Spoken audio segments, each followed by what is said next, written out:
Hey, everybody. Oh, I did that thing where I yell into the mic and it goes crazy when I first start. But anyway, I'm trying not to do that. But anyhow, it's going to be great. We have a special guest with us tonight. Bendu of American Autopsy Channel is going to be here with us. We're here to talk about whatever people want to talk about, answer any questions people have, engage with people. It's going to be a great conversation. So hit the like button, hit the subscribe button, hit the notifications bell. This should be a fun evening conversation. I'll be bringing Bendu on as soon as the opening music is over. So enjoy. Should be fun. Of the American century. I say that the century on which we are entering can be and must be the century of the common man. A radical redistribution of economic power. I mean, we know that racism is the byproduct of capitalism. Everything would be all right if everything was put back in the hands of the people. We need a government that will make sure Americans are taken care of and organize the economy to serve the people, not the profits of a wealthy few. We now have the techniques and the resources to get rid of poverty. We got to start getting out there with the people. Get out of the movement and get to the masses. We need a government of action.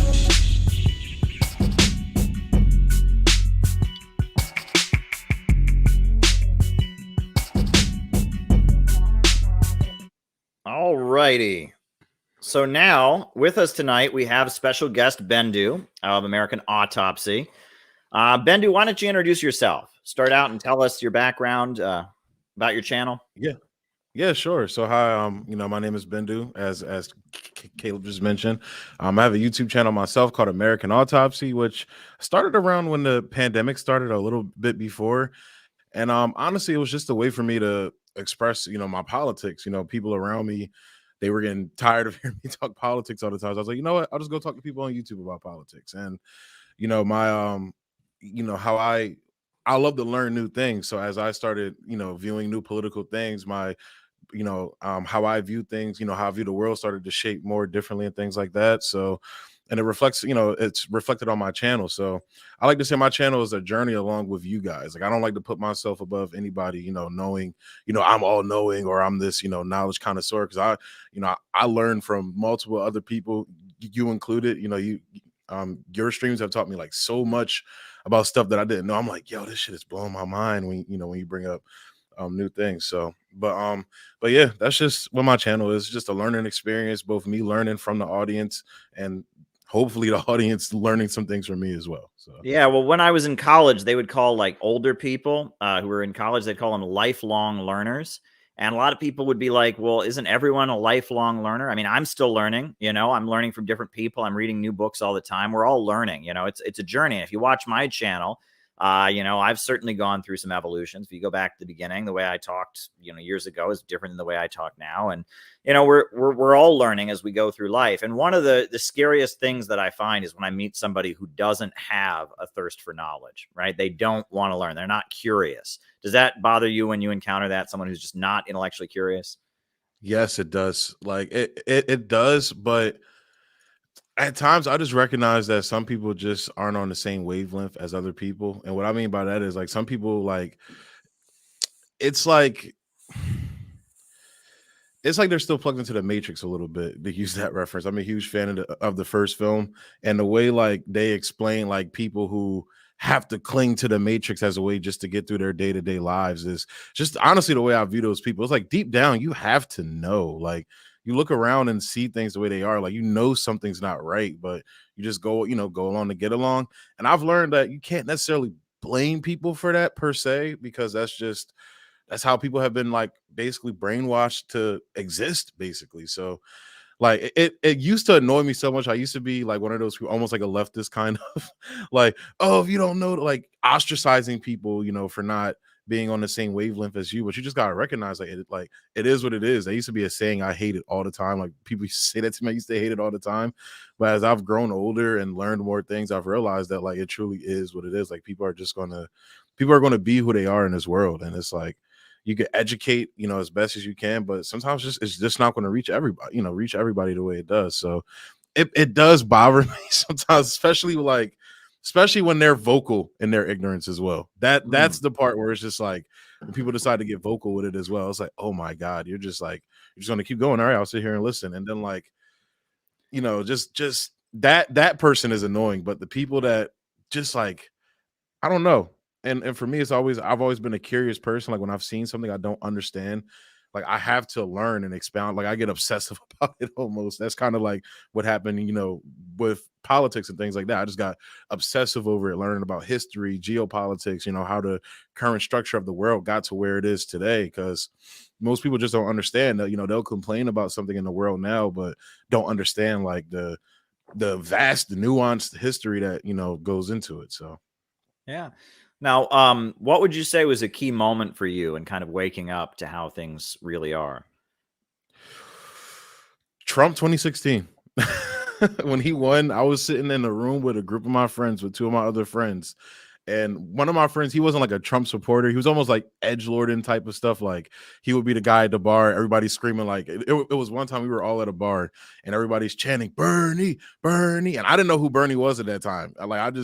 Like when they showed me a picture of him, I was like, this old white guy, like, what are you guys talking about right now? When I learned more about his politics, you know, I got into Bernie, but like they were chanting at the bar, Bernie, he's the guy in the corner saying Trump, Trump, Trump, and everybody's booing him at the bar. He was that guy. So, but the night Trump won, he looked at me, was like, yo, this shit is actually happening. Like what timeline are we in right now, bro? Like, and that was when I started learning more about politics. Cause I can't lie, you know, being a black guy in America, my family always taught me to vote Democrat and like Democrats no matter what. So when Trump won, I just viewed him as, you know, what the media said he was, this ultimate epitome of racism and white supremacy and things like that. And, you know, I started learning more about him. And like, as my audience knows, I kind of became a low-key Trump supporter for about a year or so. Like, you know, I had very anti-China stances, which is very funny given my stances on China now.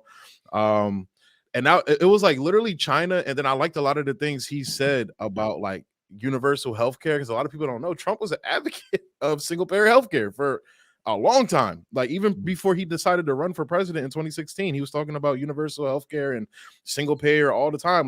Like conservatives used to actually ridicule him for saying that. I think they brought it up in the debates, if I'm not mistaken, in 2015 when they were doing the debates and everything. But yeah, so I went through a phase of being a Trump supporter. Then, you know, I realized that it's not necessarily like Trump himself. Like it wasn't his personality that I liked. It was those things at the top he was saying, you know, those populist things he was, you know, talking about, like bringing jobs back to America at that time, being harsh on China and things like that. But then I saw like a more peaceful route of that with Bernie, where Bernie wasn't like being the abrasive guy. Because I'm the type, I'm a like laid back person.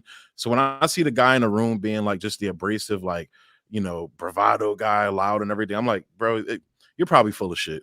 Like, that's the right guy. I was like, he's probably full of shit. So, and Bernie seemed like the more subtle, like he actually wanted to get shit done, which now, again, learning what I've learned about Bernie, you know, especially when people like Chris Hedges talk about him, like Bernie doesn't actually get shit done.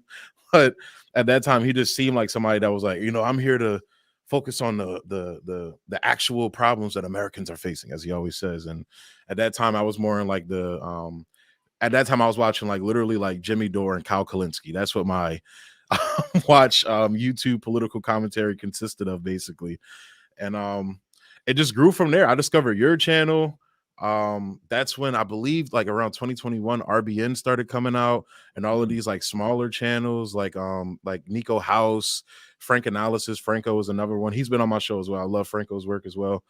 And really started to question my stances and like what I believe, because that's something that, you know, Franco talks about on his channel a lot, is like you always want to question, you know, your stances when you don't want to follow something blindly, basically. And that's what my politics has always, you know, consisted of. And that's what led me to, you know, socialism, because I'm like, this makes sense. Like it's worked in countries that it's gone to that the United States hasn't fucked with. You look at China, people like to say it doesn't work. Look at China. This is like literally their economy is about to overtake America's, and you guys are saying socialism doesn't fucking work. Yeah, okay. Venezuela was another one. When Jimmy Dore did his videos about that country, that literally woke me up to, yo, they are literally lying to us about everything. Literally everything they said about Venezuela was a fucking lie. Like Maduro being a dictator, like, oh, what dictator lets his lets his opponent, his political opponent, walk around free in Times Square, call him a motherfucker, all this shit, stage a coup, and he's still allowed to walk free. Now to this day, he's allowed to walk free in that country. So that changed my opinions on a lot of things. The Syria coverage, Jimmy Dore did as well.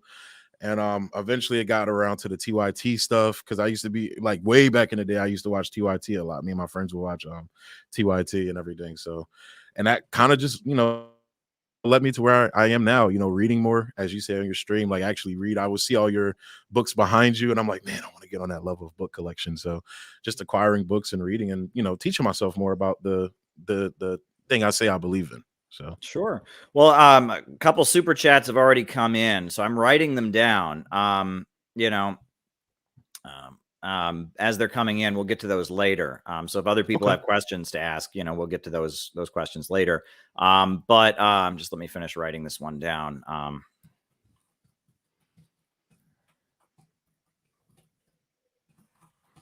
But there you go. But yeah, if folks have anything they want us to talk about, by all means, go ahead and ask. But I guess I wanted to ask you, first of all, tell the audience what you do for a living, what your typical day is like. Can you talk about that? Yeah, so my typical day, I'm a forklift driver. I work at a warehouse. I work at a battery factory.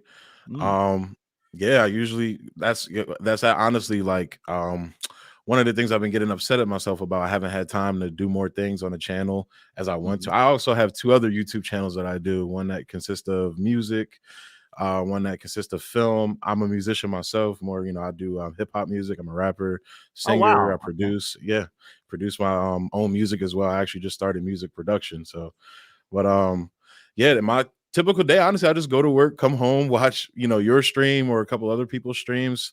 I know, like sometimes I like to go listen to something that like is not in my spirit at all. So I'll go listen to like a conservative podcast, or I'll go listen to like a liberal podcast or something, just to see because I like to hear what other people are saying, because you never want to put yourself in like this like echo chamber type of situation. I feel like that's what liberals do and conservatives do, and that's honestly a tool of the ruling class, of divide and conquer. So and honestly, when I'm at work too, I try to educate people about the things that I talk about on my channel. So I have conversations with people about sometimes politics. When that door opens, I don't go crazy. I was going to ask you about that. Yeah, like what good political conversations have you had on the job? What is it like? So this is why I say that the left is completely detached from the actual working class, because like most working class people I've run into, especially like the ones they try to deem white supremacists, like white workers and everything, they're not racist people. When you talk to these guys, they're not racist. Like I met a lot of people who think more like the Canadian truckers, who think like more conservative minded people, which, newsflash, I try to tell people this all the time, including some of my friends. A lot of America is conservative. They're not with a lot of the leftist stuff that the left talks about. And the more I talk to actual working people, the more I realize, like, one, they have some idea that something is wrong. And that's why I said something earlier. Like, most people know something is wrong, but it's just this like long entrenched like just ideology of just go along to get along. I know my dad, he's from the like baby boomer generation and everything. He was telling me about how like he feels like previous generations kind of like not necessarily sold us out, but let us down in a way. Like they let certain shit slide, where if it was checked earlier, things would be better now. And I feel like the more I look at that and see how the older generation thinks, because I work with a lot of older people. Like when I tell people my age, they're like, oh, you're a baby. Like at my job I'm at now, there's a guy that has literally, he got his job the year I was born. I'm 26 years old now. Yeah, so I have a very like unique experience of working with like the older generation, then working with young people. And that's what it's like when you're working in like warehouse environments and things like that. Like you work with, a multi-conglomerate of people, different types of people and everything. But another thing I noticed is that like there's no like labor consciousness in America like that. Like people like I hear you talk about how like labor was back in the day, like how organized they were back then, and it's like where the fuck is that? It's like that scene in The Dark Knight when Joker was talking to the gangsters in the room and everything. It was like, what happened? Did your like balls drop off or something? If I feel like that's what happened to the labor movement in America. It doesn't have like teeth anymore. It's not like substantive. Even talking to, to people at my job and everything about, we have a union at my job. Oh, wow. You're a union. You're in a union. Yeah. Well, that's the thing. I'm not in it yet. I have to wait for a while. So, but the people that are in it, I've been talking to them and they're like, yeah, man, like, there's good things. They basically, I've heard more bad than good about, the union at the job I work at. So, and that's kind of what I've been having conversations with leftists about as well, is that like, look, I'm not sitting here pushing from, more of like a capitalist mindset of saying, like fuck unions. But the reason why I speak out against unions, somewhat, is because I've been in a lot of them and most of them are not good. Like, and I've even heard, like, I haven't been in any like trade unions, like plumbers unions or pipe fitters unions or anything, but I know I have friends and know of, friends who have friends that have been in those unions that say they're trash, especially for young people. Like the thing I've heard mostly is that it benefits older people, mostly like the people that have been there, forever. But for the young people that want to come into it now, it's not the best look for them, honestly. And the unions don't necessarily like, negotiate on their best interest and behalf. So I also see that as a young person as well. That's what turned me on to Bernie, was that Bernie was talking to young people my age. So now you're talking more like craft unions, like, pipe fitters, yes, and, folks, stuff where you have an apprenticeship. Yes. Yeah. Okay. They're interesting. So, yeah. And look, that's just from my perspective. That's what I've been told. Like I said, I haven't been in any of those unions because I have, I'm not like, that in that type of trade, in that type of union. But just the unions I've been in a grocery store union. I'm now like, a warehouse. I've been in multiple warehouse unions, and for the most part, they're like from meh to just bad. And that's and I don't blame the concept of unions on for that. I blame the co-optation that unions have. Like Jimmy Dore had on, I think Thomas Frank is the guy. He wrote that something liberal book a while ago. Yeah. And he talked about how like the Democratic Party sold out, the labor movement. Like they were the ones that were looking out for the labor movement, and they basically sold them out in the late 80s going into the 90s and everything, because they wanted to, they thought Americans wanted more like Reaganomics and things like that. But that's just my usual day. Like I go to work, I'm listening to podcasts at work. Oh wow, okay. I come home, listen to a stream here, and just go to sleep. Take care. I have a dog, so take care of my dog. On my off days, I'm also in school as well. I'm going through a certification program for data analytics, so that's something that I'm doing as well. So that's my typical week, honestly. And then when I have time for the YouTube show, doing YouTube or working on music or something like that. Great. Well, you mentioned your father earlier. What is talking politics with your family like? How does that go? It does not go. It does not go well. So me and my dad actually. So my dad is more of on like and this isn't a bad thing, but more on the pro-black side. He falls more on like Nation of Islam, Farrakhan thinking and things like that. So I know conversations we had didn't go well because and this is something I've realized, that I feel like most leftists who always talk about, marginalized groups and oppressed peoples, they use all these buzzwords.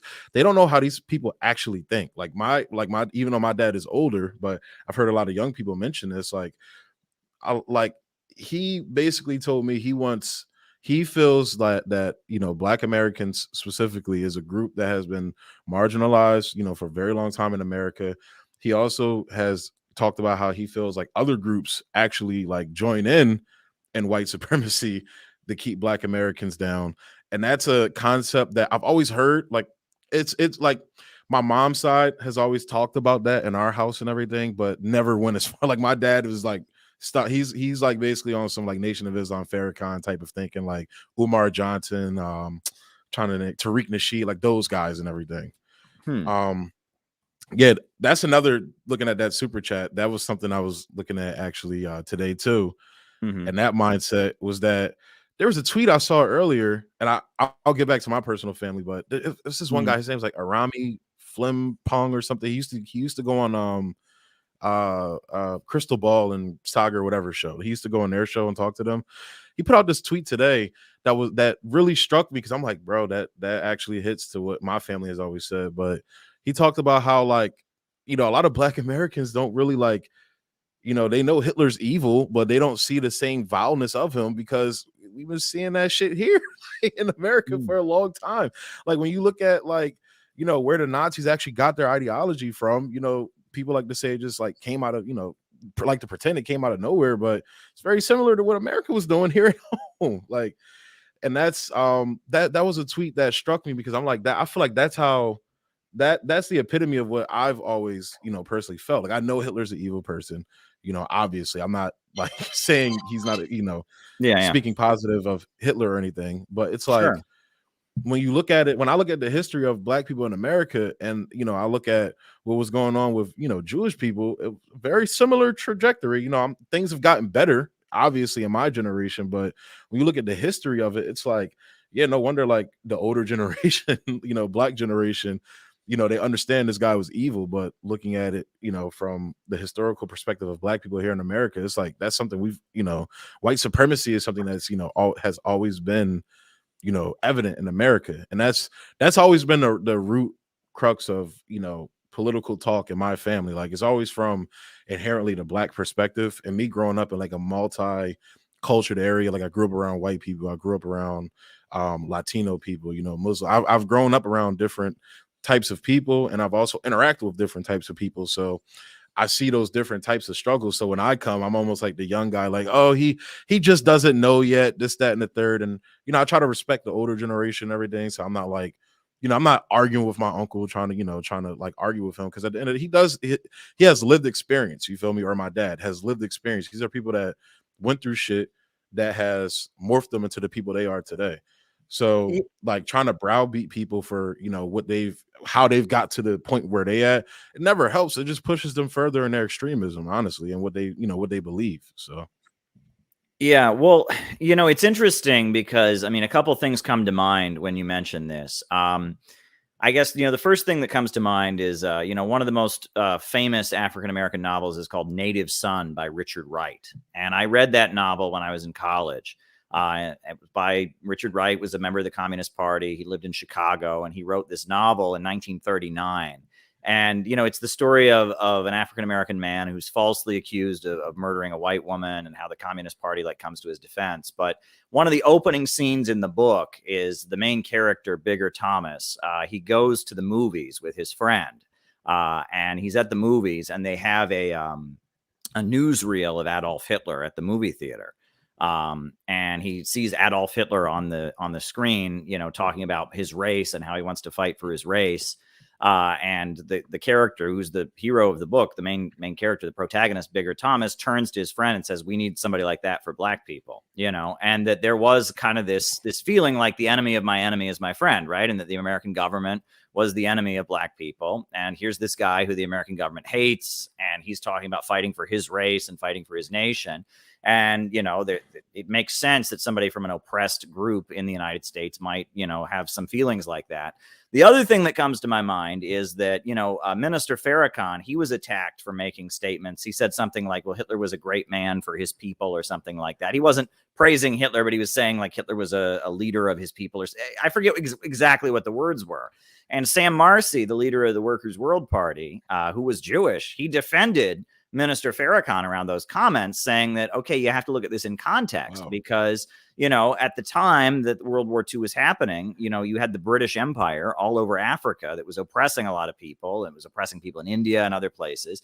And like, for example, there was a leader of Kenya, the Kenyan people, who went to Berlin and met with Hitler on the grounds of, hey, you're fighting the British, I'm fighting the British, you know. And there were some Irish people, unfortunately, that sympathized with Hitler during World War II based on a similar kind of thing. And that the communist parties of the world, because, you know, the Soviet Union was attacked by Hitler, the communist parties kind of got into this drive of having a united front against fascism. And in doing so, a lot of the colonized people around the world who'd been fighting for their independence kind of felt abandoned by the communists. And so there was this weird shift where a lot of the people from you know, colonized nations who were fighting for their national liberation felt like, well, because the Soviet Union is telling us to focus on fighting Hitler, we've been kind of left behind. And that created an opening where there was a lot of confusion. Like that's, for example, that's why, in Syria, you have the Ba'ath Party, and in Iraq, you have the Ba'ath Party, because the communist parties didn't want to fight the British or the French because they were in alliance against Hitler. And so, they broke away and they formed the Ba'ath Party that was a separate party. And so there's history of that. And I mean, obviously that, just pointing this out, I mean, this isn't saying anything pro Hitler at all. This is just pointing out that, and especially when we hear all this moralizing about it, a group of people that have had their history and their oppression kind of ignored might have some resentment around it. It's interesting because that one of the organizations I've been critical of is Black Hammer, but then, when the government came down on them, I defended them. And one point that many people made about Black Hammer is, when they did that awful thing, I mean, it was provocative. They were trying to get attention. They were burning a copy of, the Diary of Anne Frank. And obviously that's like very offensive, right? But, many people said, well, that's anti-Semitic. But if you actually looked at what they were saying, it wasn't anti-Semitic exactly. It was just they saw her as a white person. It was this resentment like, oh, we hear about what happened to this white person. They weren't attacking her for being Jewish, right? And I think that many people, they get nitpicky and they say, well, actually calling them anti-Semitic, they weren't doing that. They were expressing anger. They feel like, why are we learning about what a white person suffered and not what others suffered? Now, I obviously don't endorse them doing that. And that was a pretty nasty thing they were doing to get attention for themselves. That's why they were doing it. Yeah. But when people said it was anti-Semitic, they're kind of missing the point there. And that, around this issue, there's a lot of, look, I'm here in Brooklyn, about 20 minutes down the road from where I live is a place called Crown Heights. And there were the infamous Crown Heights riots in the 90s. And it was Black folks and Jewish people fighting with each other.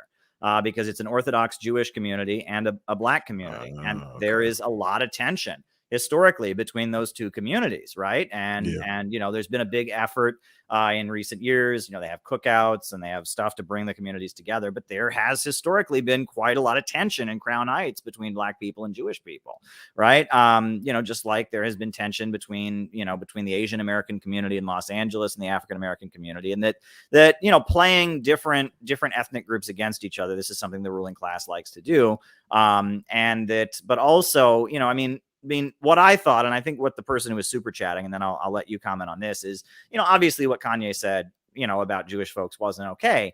But the way our discourse is set up, he said what he said, and then immediately everyone just piled on to him, right? Mm-hmm. And so under those circumstances, do you think he's going to change his mind and go, oh, you're right, I'm so sorry? No, I mean, it's like if you say one thing that goes against, that is politically incorrect or offensive, you immediately just I've been the victim of this. They just swarm onto you, right? And in those circumstances, like, so are we surprised now that he's doubled down and made friends with some awful people and is going on Alex Jones? Of course not. What else is he going to do? Right? I mean, it's like, and we need to have an even somebody like Alex Jones, like this is a guy, like, look, you cannot like some of the things Alex Jones has said, whether it's the Sandy Hook stuff, whatever it is. Mm-hmm. But like, when you look at his work, like they've kind of, like, where I'm like, yo, the left really could have, got a victory and forming some type of like coalition with this guy, but they pushed him to the right. This is a guy, he started his career, from what I remember about Alex Jones, railing against the Bush administration in the Iraq war. This is a guy, who, like, that's what I remember him from, and exposing things like Bohemian Grove, these like secret cults and societies within the ruling class and shit. And you guys basically, like, it's the same way. I think Professor Richard Wolff was talking about this on Jimmy Dore's show. I think he was like, in reference to the jabs and everything, the left is ceding ground to the right wing. Same thing. I believe you said the same thing about when it comes to family values. Like, the left has allowed the right wing to seize family values when their economic ideology is completely antithetical to anything and with family values. Sure. Well, I remember, years ago, before the U.S. economy crashed, like when I was college aged, like 2007, 2006, I used to work in a communist bookstore in Cleveland. And it was in an area, it was like near a university, but it was also near East Cleveland, where there were a lot of people of color and such. And it was really common to have people come into the store and ask for this book called Behold a Pale Horse. Have you ever heard of this? Yeah, and it's a book that was really popular in prisons, and it's a book about the Illuminati, right? And it explains like the Illuminati. It was really common for people of color to come in and say, do you have Behold the Pale Horse? And we would say, no, we don't have that book.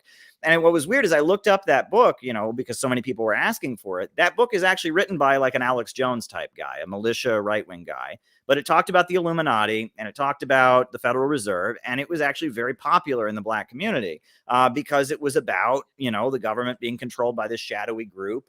And I remember, you know, Alex Jones, you know, and his type of thinking long before that became really big among white people after the financial crisis. That kind of thinking, you know, has always been there. And it seemed like one thing that was really common is when, you know, in the military and in prison, people pass around conspiracy books. That's really common now, you know, and people have told me that, you know, years ago, it used to be communist books were what got passed around in prisons, and communist books were what got passed around in the military. But unfortunately, because the fall of the Soviet Union has happened, because there's been a political retreat, you know, this conspiracy kind of thinking has filled the void. Right. And that people, you know, instead of talking about, well, the problem is capitalism, the problem is imperialism, they say, well, the problem is the Illuminati or the Vatican or the Freemasons or something like that. And, you know, you can look at that and get frustrated. But if anything, that says that we have a job to do. Right. I mean, you know, we have to educate folks about this. Right. I mean, we need to go out and fill that void. You know, I mean, I look at that and that strikes me as, I mean, if anything, it's a failure of the left, right? That, you know, that the two places where people often will wake up politically are in the military and in prison, right? I mean, that's really common because they're two places where people have a lot of time to read and they're faced with politics. I mean, politics is right in their face, whether it's in prison with the law or whether it's, you know, in the military where you're off fighting the wars. And polls now show that people in the military are more anti-war than most Americans are. Did you know that? I have I have a friend. I do streams with him. Those who watch my channel, my friend Matt, he's in the military, and he tells me all the time about how, like, you know, like, and that's another thing with the left too. They like to just think like military people are like Gary Sinise' character in Forrest Gump. Like, my daddy fought in the Revolutionary. They think most people are that. When no, that's not the case. Most people are like my friend Matt told me most of his people in his group were people of color. You know, Black, Spanish, Latino, like all different types of people of color, and broke Black and brown people that are broke, that come from, you know, not necessarily impoverished backgrounds, but like in his situation, he jokes all the time. I joined the army because I needed healthcare, basically, like people like that. Yeah, people like that. And he tells me all the time about how these people are like, yeah, like, you know, the Iraq war was bullshit. Even like the current wars, like China, for example. You know, the brow, you know, you know, how they're riling up people to be anti-China. He says all the time that while people there, you know, they necessarily, it's not like they're not where I'm at on China, but they're like, this is bullshit. Like, they're like, this is literally the lead up to the Iraq war again, which is like even more dangerous because China has nukes. You know, same thing with Russia. But you know, he tells me that all the time. He tells me stories like about how, like, even like drill sergeants who are like that, my daddy was in the military before, like people that are like that are even coming around, like conservative Trump guys are coming around saying, yeah, like these wars are bullshit. And it's like you're ceding ground to those people, like to the right wing, that's just going to pull them right back into that. And it's like, it's just disturbing. But then again, when you look at the people that's, you know, shitting on those people, they're getting pulled into the imperialist side on the left side, you know, when it comes to you know, supporting like that fucking ass up. Like, you guys are like really like going off on Kanye while you're flying the Ukrainian flag. Like, I was just watching on CNN the other fucking day. There's a guy doing a straight up like Sieg Heil salute on fucking CNN. You guys are mad at Kanye right now. I'm like, miss me with that, please. Yeah, please. Well, it's weird because it's like, you know, before the financial crisis and before Barack Obama, the attitude that leftists and anti-war people had and communists was, it was like, when are average Americans going to wake up? When are average Americans going to wake up? That was the notion. It was like, average Americans just don't get it. They're asleep. When are they going to wake up? And I remember around the time of the 2008, 2009 financial crisis, you know, Bush left office, Obama left office. And all of a sudden, all these people that I knew that were just straight up Republicans, had supported the wars, were like defending torture and all of that. Suddenly they were saying, oh yeah, the government is corrupt and they lied to get us in these wars and it's run by bankers and all of that. And I'd be like, wow, they're waking up. And they'd say, and, you know, the problem is we don't have real capitalism and we need to bring the free market back. We need to privatize everything. And they were waking up wrong. You know what I mean? They were waking up in this like libertarian right-wing way. And I remember saying this to the communists, like, this is a problem. Like, people are starting to wake up, but they're waking up with the wrong ideology. We need to go to these folks and and engage with them. And there seemed to be no interest in doing that. The attitude was just, we just got to build the movement. And now all of a sudden, it's not that, and now we look at how things have developed over the past 15, 20 years. And suddenly it's not about like, oh, average Americans need to wake up. It's that, oh, average Americans aren't pro-system enough, right? Average Americans haven't gone and taken gender studies, and they haven't learned why you should support the Azov Battalion. They're believing conspiracy theories, and I mean, it's scary, right? That the left has become they have become defenders of the establishment. And if you actually hold on to what socialism and anti-imperialism is about, they accuse you of being on the right. And that's what they did to Aaron Mate with the Syria stuff. Like, that's somebody, like, I look at Aaron, like, whenever he's on Jimmy Dore, and I love Aaron's work. Aaron's one of my favorite journalists, like, out right now. Like, this is a guy who's a self-proclaimed leftist. He calls himself a progressive. All of the buzzwords that they use, like, that's what he is. And like, somehow, like, people have gotten to the point where he's like some right-wing, guy who pushes conspiracy. Same thing with Max Blumenthal. Like, yo, this is insane. Max literally reminds me of like that old guard, not necessarily hippie-ish, but close to it type of old guard leftist I would hear about and see. And it's like you're painting him as a right wing. So who's like the far right you guys are talking about right now? If he's right wing, who's the far right? Right. And the other thing is that, Tulsi Gabbard, she's not perfect in a lot of ways. I mean, there's been various things over the years that people can criticize her around. But what you said about how there's so many people in the military now that are against these wars, that don't want to go along with hostility to China, that's why she's so important. The fact that she's a military person, like she's in the military, she's Lieutenant Colonel Tulsi Gabbard, and she's more anti-war than Bernie is. That is really important. And people that want to just write her off, they don't get it, right?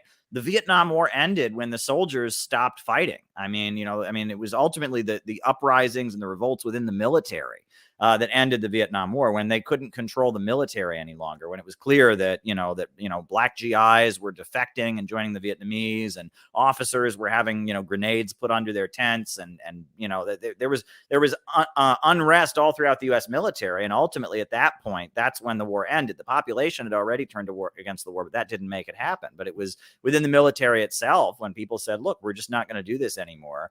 At that point, the war ended. So someone like Tulsi Gabbard, who represents, she's not lower level, rank and file. She represents a section of the military brass that is questioning U.S. foreign policy. That's really important. And Michael Flynn, do you remember Michael Flynn? Do you remember that whole thing?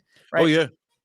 That was huge. Like, Michael Flynn, this is a guy who was like a general and all of this, was working with Obama, and he was Trump's national security advisor, and he was wanting to be friendly with Russia. Like, this shows that within the military, which is a huge chunk of the U.S. economy, there's a faction that realizes that in the long term, these wars don't benefit the country. So we should be really paying attention to that if we actually want to move ahead. That's really, really important. And I'm working on a new book, and towards the end, I'm going to talk about that, because it's really ironic to see that. But we are in a new political ball field, and for people to just write off Tulsi Gabbard and be like, no, she was against gay marriage, she said these Islamophobic things years ago. It's like, you're missing the point. The point is to win, and that there is a real disagreement beneath the surface. I am very excited about Tulsi Gabbard, despite recognizing that, yes, she represents a part of the establishment that is changing, and that's what people need to recognize. Yeah, go on, please. Yeah. I was going to say, I kind of look at it like this when it comes to things like that. And, I'm a person where I'm willing to listen to anybody speak. I don't care who they are, as long as they're, not even if they're saying good ideas, but to hear people out. But, we all know the famous stories of Harriet Tubman, and how she ran, slaves to the North. And one of the main things that, that I like to mention on my channel all the time is that when it came to the slaves that was trying to turn around, we know what she did to them. She pulled a gun out on them, was like, look, you're either going forward or you're going in the fucking ground. And that's, I'm not saying that I'm not advocating for killing people at all. I'm not saying that, but I'm saying that's the type of accountability we need to have, towards people. That's generally all I ask for. Like, if we're going to do this, then let's do it. It's no half foot in, half foot out. It's no, and that's kind of been like my issue with Tulsi. Like, Tulsi's been taking me on a road. I feel like I got whiplash of how I've been on roller coaster with Tulsi Gabbard, because it's Mhm. like, all right, you'll say all these amazing things. Like, again, I'm somebody, I donated to her campaign in 2020. I was wholeheartedly in favor of Tulsi.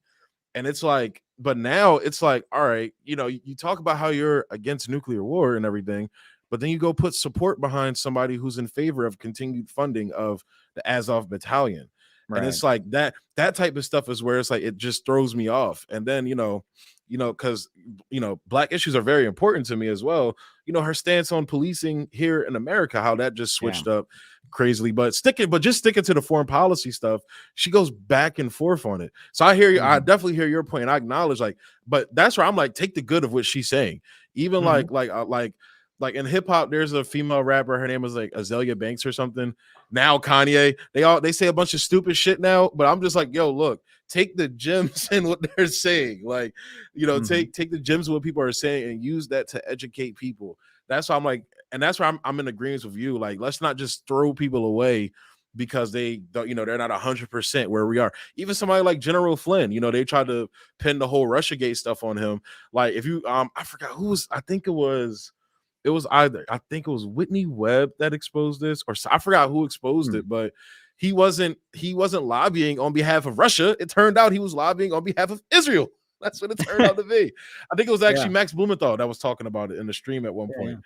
So, but I'm always a person that's like, take the gems of what people are saying and just move with that. Like, add net positives. Let's not focus on net negatives. And that's, again, the common theme with the left now. It's ineffective, and it's made to be ineffective in America, especially.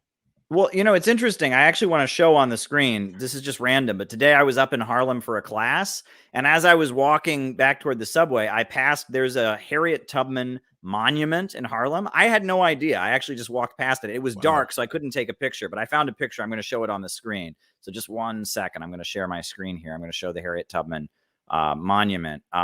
It's beautiful. I want to come to a New York visit. I haven't been to New York, and I would say when I actually like wandered New York was in like high school. I think I went on the New York City trip for we went to I think it's the something Black History Museum there or something. Okay. And I got to wander around Harlem, but I do want to come to New York and take a trip up there. I haven't like been there in years, so. Yeah, well, the Harriet Tubman monument, I passed it, and if I'm there when it's light, I'll take a picture myself, or I'll take a picture of myself with it or something. But I saw it. It's kind of it's pretty neat, to have it up there, and that kind of gets back to kind of like what you were saying about how you have to kind of work with people.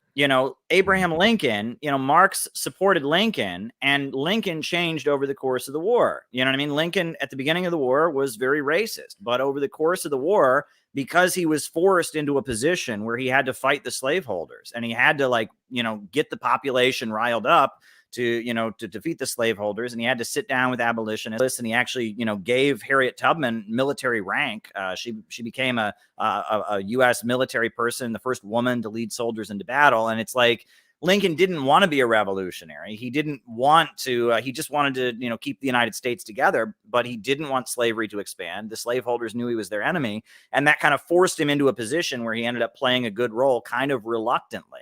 And that's how politics often happens, is that people get kind of pushed into a position.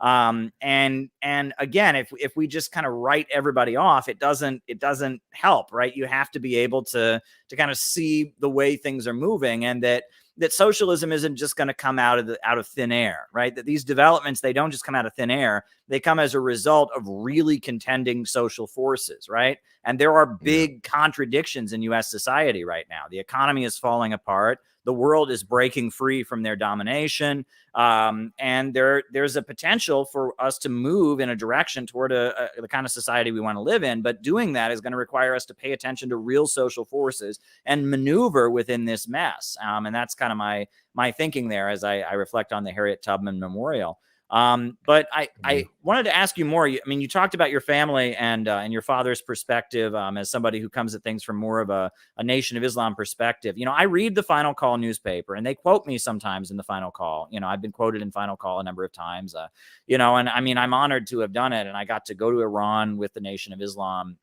that was a great experience to have back in 2015. Yeah, that's a country I actually want to visit too. Oh yeah, well, Iran. I mean, if you ever get a chance to go there, and the U.S. government really doesn't want you to go there, I'll tell you that. I had 4 S's on my ticket, for the next couple years, and and it was, the U.S. government, they don't want you to visit what they call a state sponsor of terrorism, which is like crazy, right? Because if it was real, like, wouldn't Israel? I mean, they're a state sponsor of terrorism. I mean, oh my, Israel literally like has admitted to funding Al Qaeda along with the United States and the other Gulf nations there as well. And Richard Medhurst talks about this a lot. He basically, so when I would hear people say that, it would be something not necessarily I would feel uncomfortable. I'd be like, oh, I don't know, what's going on. But when you get educated on things and learn things, Richard broke it down basically as saying like, no, they're like, when you look at what's going on in the Middle East right now, it's a colonial project. It's the same thing. Israel is it's not a battle between, Arabs and Jewish people and Muslims. It's a battle of colonized people versus the colonizers. You had a bunch of Europeans that came and colonized that area, which was Palestine, and now you have groups that are fighting back against that. Like, we used to not call those people terrorists. We used to call them revolutionaries, actually. So looking at it from that perspective, how he broke it down there. And then when he talks about like these groups, they say they fund like Hezbollah and things like that. Like, they try to make it like it's like a bunch of like Osama bin Laden's running around blowing shit up. Like, it consists of like Muslims, Christians, even people who are non-religious. They're oppressed peoples fighting back against people like trying to steal their shit, basically. And that's what it is. And Israel's afraid of them, actually, which is why the United States made them a terrorist organization. Because I think when Israel tried to go into Lebanon, I believe, Richard, and this is how he explained it, like, basically Hezbollah beat their asses out of Lebanon. They ran them out of Lebanon, and Israel's afraid of them. So that's why they had Daddy United States designate them a Iran and that group a terrorist organization. So yeah, well, and that was wild because, Israel is hated all over the Muslim world for its crimes against the Palestinians. And I'm seeing that with the World Cup now. It's a lot of people like that won't even talk to the Israeli like media or anything. It's crazy. Yeah. Yeah, and because of that, back in 2006, when Israel invaded Lebanon and Hezbollah like completely destroyed them, the whole Muslim world was cheering for Hezbollah. And that is when, Obama came into office, and it was kind of a reset with the Muslim world. And Obama was like kind of faking the world out like he might be a Muslim, which he wasn't, you know what I mean? But his middle name is Hussein. And he was kind of, the right wing was accusing him of being a Muslim, and he didn't like. Wasn't his dad like an African Muslim or something too, though? Yeah, his father was an African Muslim, and he'd gone to a Muslim school when he lived in Indonesia. And so they did this whole like, it was like, Obama was going to reset relations with the Muslim world. And then Saudi Arabia, which is a U.S. aligned government, started putting out all of this hatred for Shia Muslims, right? And they're Sunnis, they're Wahhabis. And it was really clear that Obama was there to like change the dynamic, because when Bush was in there, it was like Bush and the United States and Israel against all Muslims. And so that was playing into, the revolutionary anti-imperialist movement. But then Obama came in and he shifted, and he got everyone confused. And that it was a very strategic move on the part of the U.S. intelligence apparatus, right? Is that, get Obama in there, get the Muslim world fighting each other. And it looked like for a while, the plan, and I guess Hillary Clinton's emails show, the plan was to incite the Sunnis and the Shias against each other. Right, have a religious war between Sunnis and Shias all over the region, which would have been a nightmare. Would have been. So are you trying to tell me that? So are you trying to tell me that Obama is the first president to be an Uncle Tom for two groups of people? Is that what you're telling me right now, Caleb? Is that what you're telling me right now? As Malcolm X detailed, that's one of Malcolm X's famous speeches that I love when he talks about China. He said one thing. He said the reason why China is strong is because Mao got rid of all Chinese Uncle Toms. There's no Uncle Toms in China. Yeah, that was one of his famous speeches. He said, I believe he was in Africa when he gave that speech, because that's what I try to educate the Black community about as well. It's about like, if you're going to praise Malcolm, you're going to love Malcolm. Malcolm was somebody who was vehemently in favor of Chinese collaboration and solidarity between Africa and China. He was somebody that was in favor of that. So but hearing you say that is like, because I hear Arabs talk about Obama as well. Like, so I've heard a story, because I was young when he came into office and everything. I wasn't following politics back then, but I hear them talk about how they felt about him when he first came in office, and it's like how they felt about him afterwards. And I'm like, welcome to the party, man. This is exactly how black people feel in America. This is a guy like Black Lives Matter was formed under the first black president. I try to tell people, like, let that sink in for me. Let that sink in. And this is, you know, this is like Obama was like a pretty face to put on imperialism and you know at home and overseas. And it's just, you know, that's one of the things. It's been so hard to talk about that in the black community. It's getting a little bit easier now, but like it's almost like, I believe it was Do the Right Thing. They talked about this. I forgot what film it was. Oh, but, yeah, that's Spike Lee, right? That's classic. Yeah, Spike Lee's one of my favorite, even though he's a full shit lib now.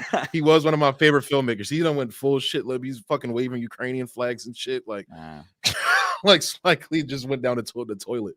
But they described how, like, if you go to like a black grandma's house, they literally have Jesus, Martin Luther King, and John F. Kennedy on their wall. And I would say, like, for a while Obama was there, but then grandma started looking like, I don't know if I want to put him up there anymore. Ooh, wow.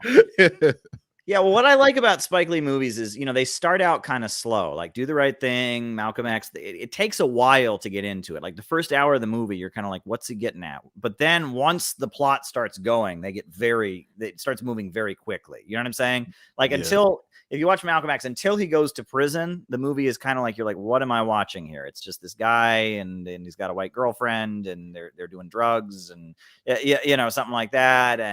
And Do the Right Thing too. You're like, there's a pizza shop. What's going on here? But then about an hour into the movie, suddenly the energy gets going. And that's one thing I like about Spike Lee's films is it, you know, and that they're more artistically done. I think, you know, they're, you know, the filmmaking style it's not typical. It's more, you know, it's more aesthetical, I think. But, you know, there's a great, go on. I'm sorry. Go ahead. I was going to say, there's a great scene in Do the Right Thing where he's talking to John Turturro. Spike Lee actually made John Turturro one of my favorite actors, but there's a scene where he's talking to him. He's like, man, you walk in here saying nigga this, nigga that. He was like, who's your favorite singer? Michael Jackson. Who's your favorite basketball player? Magic Johnson. You know, going down. He said all of these people you talking about that you like are black. Like, what is the difference between me and them?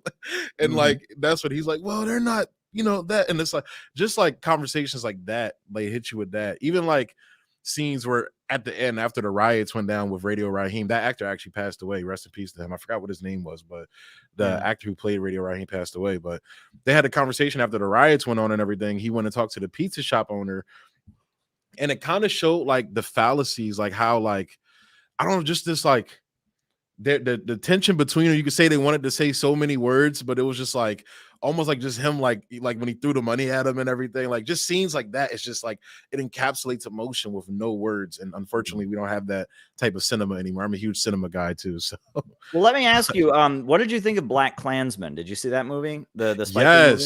Well, what were your thoughts in reaction to that?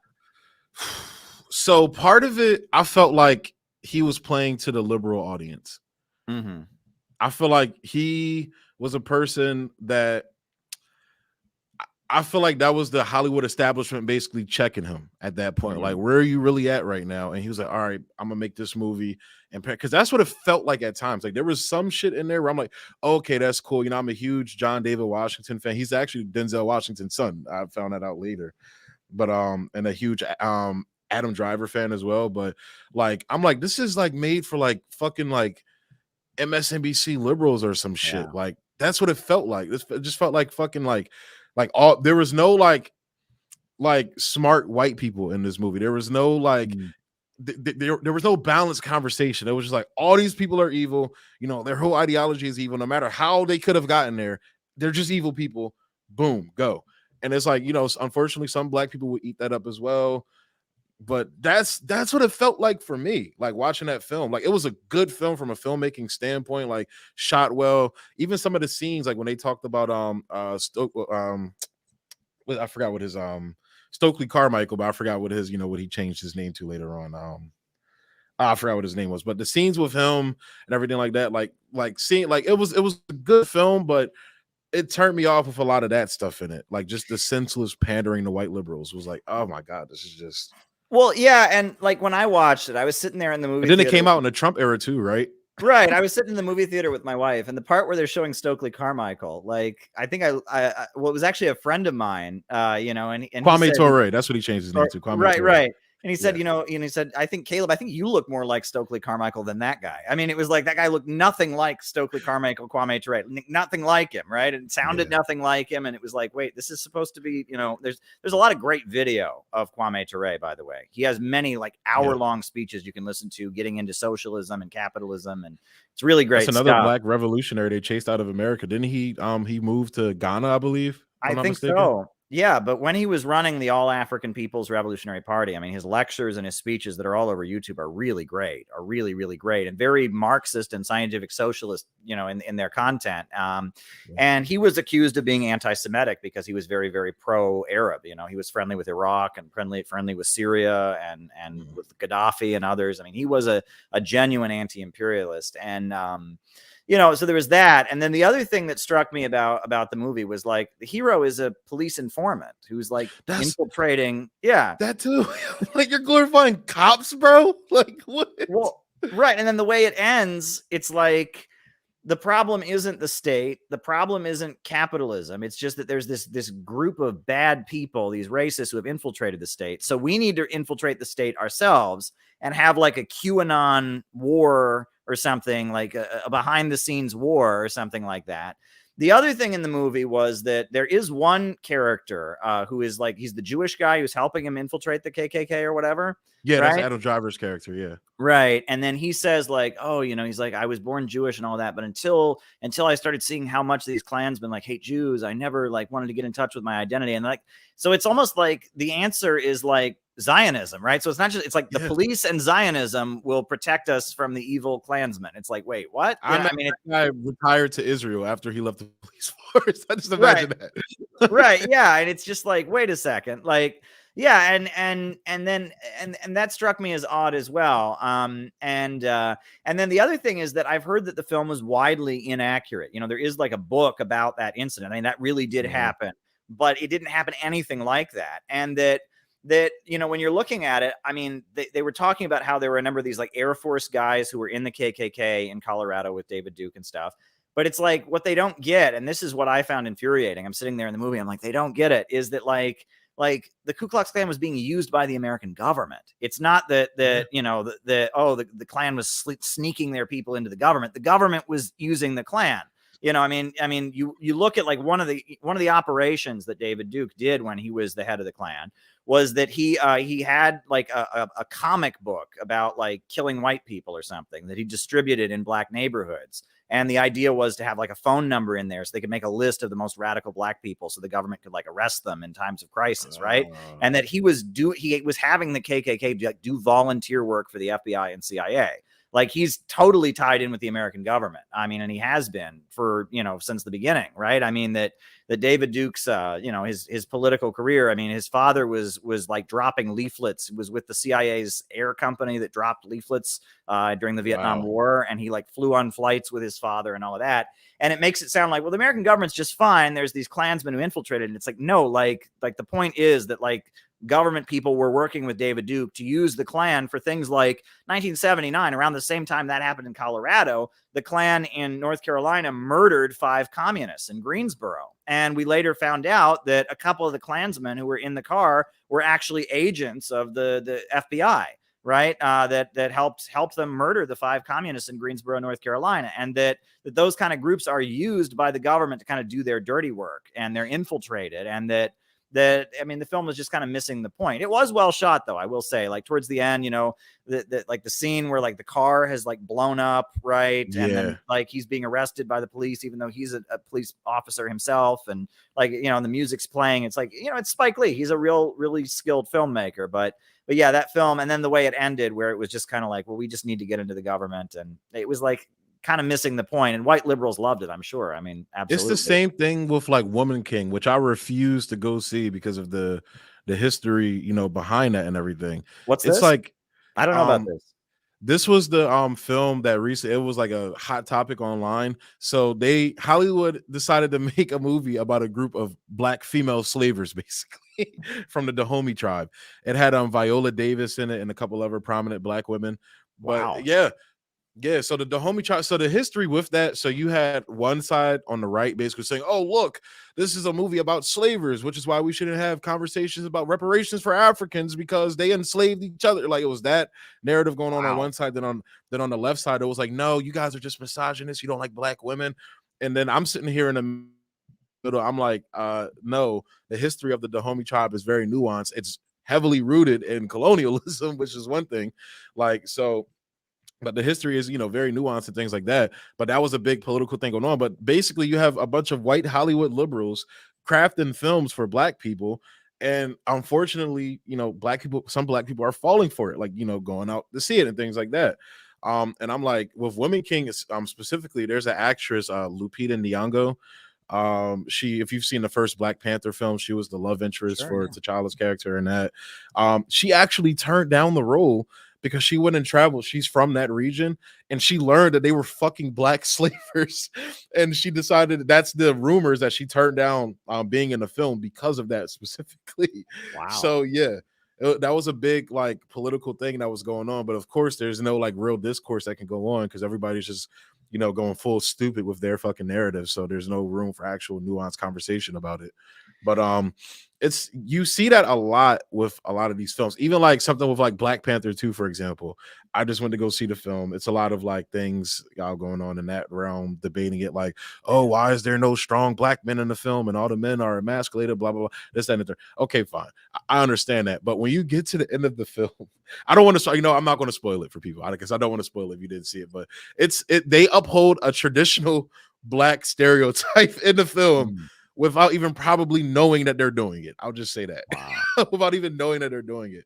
And that's what happens, when you have like, white liberals in charge of telling black stories. They want to say tell black stories, but you have to tell it with our okay. Like, we have to okay the shit, which is why they don't make a fucking movie about Fred Hampton. They make a movie about the fucking snitch that got him killed.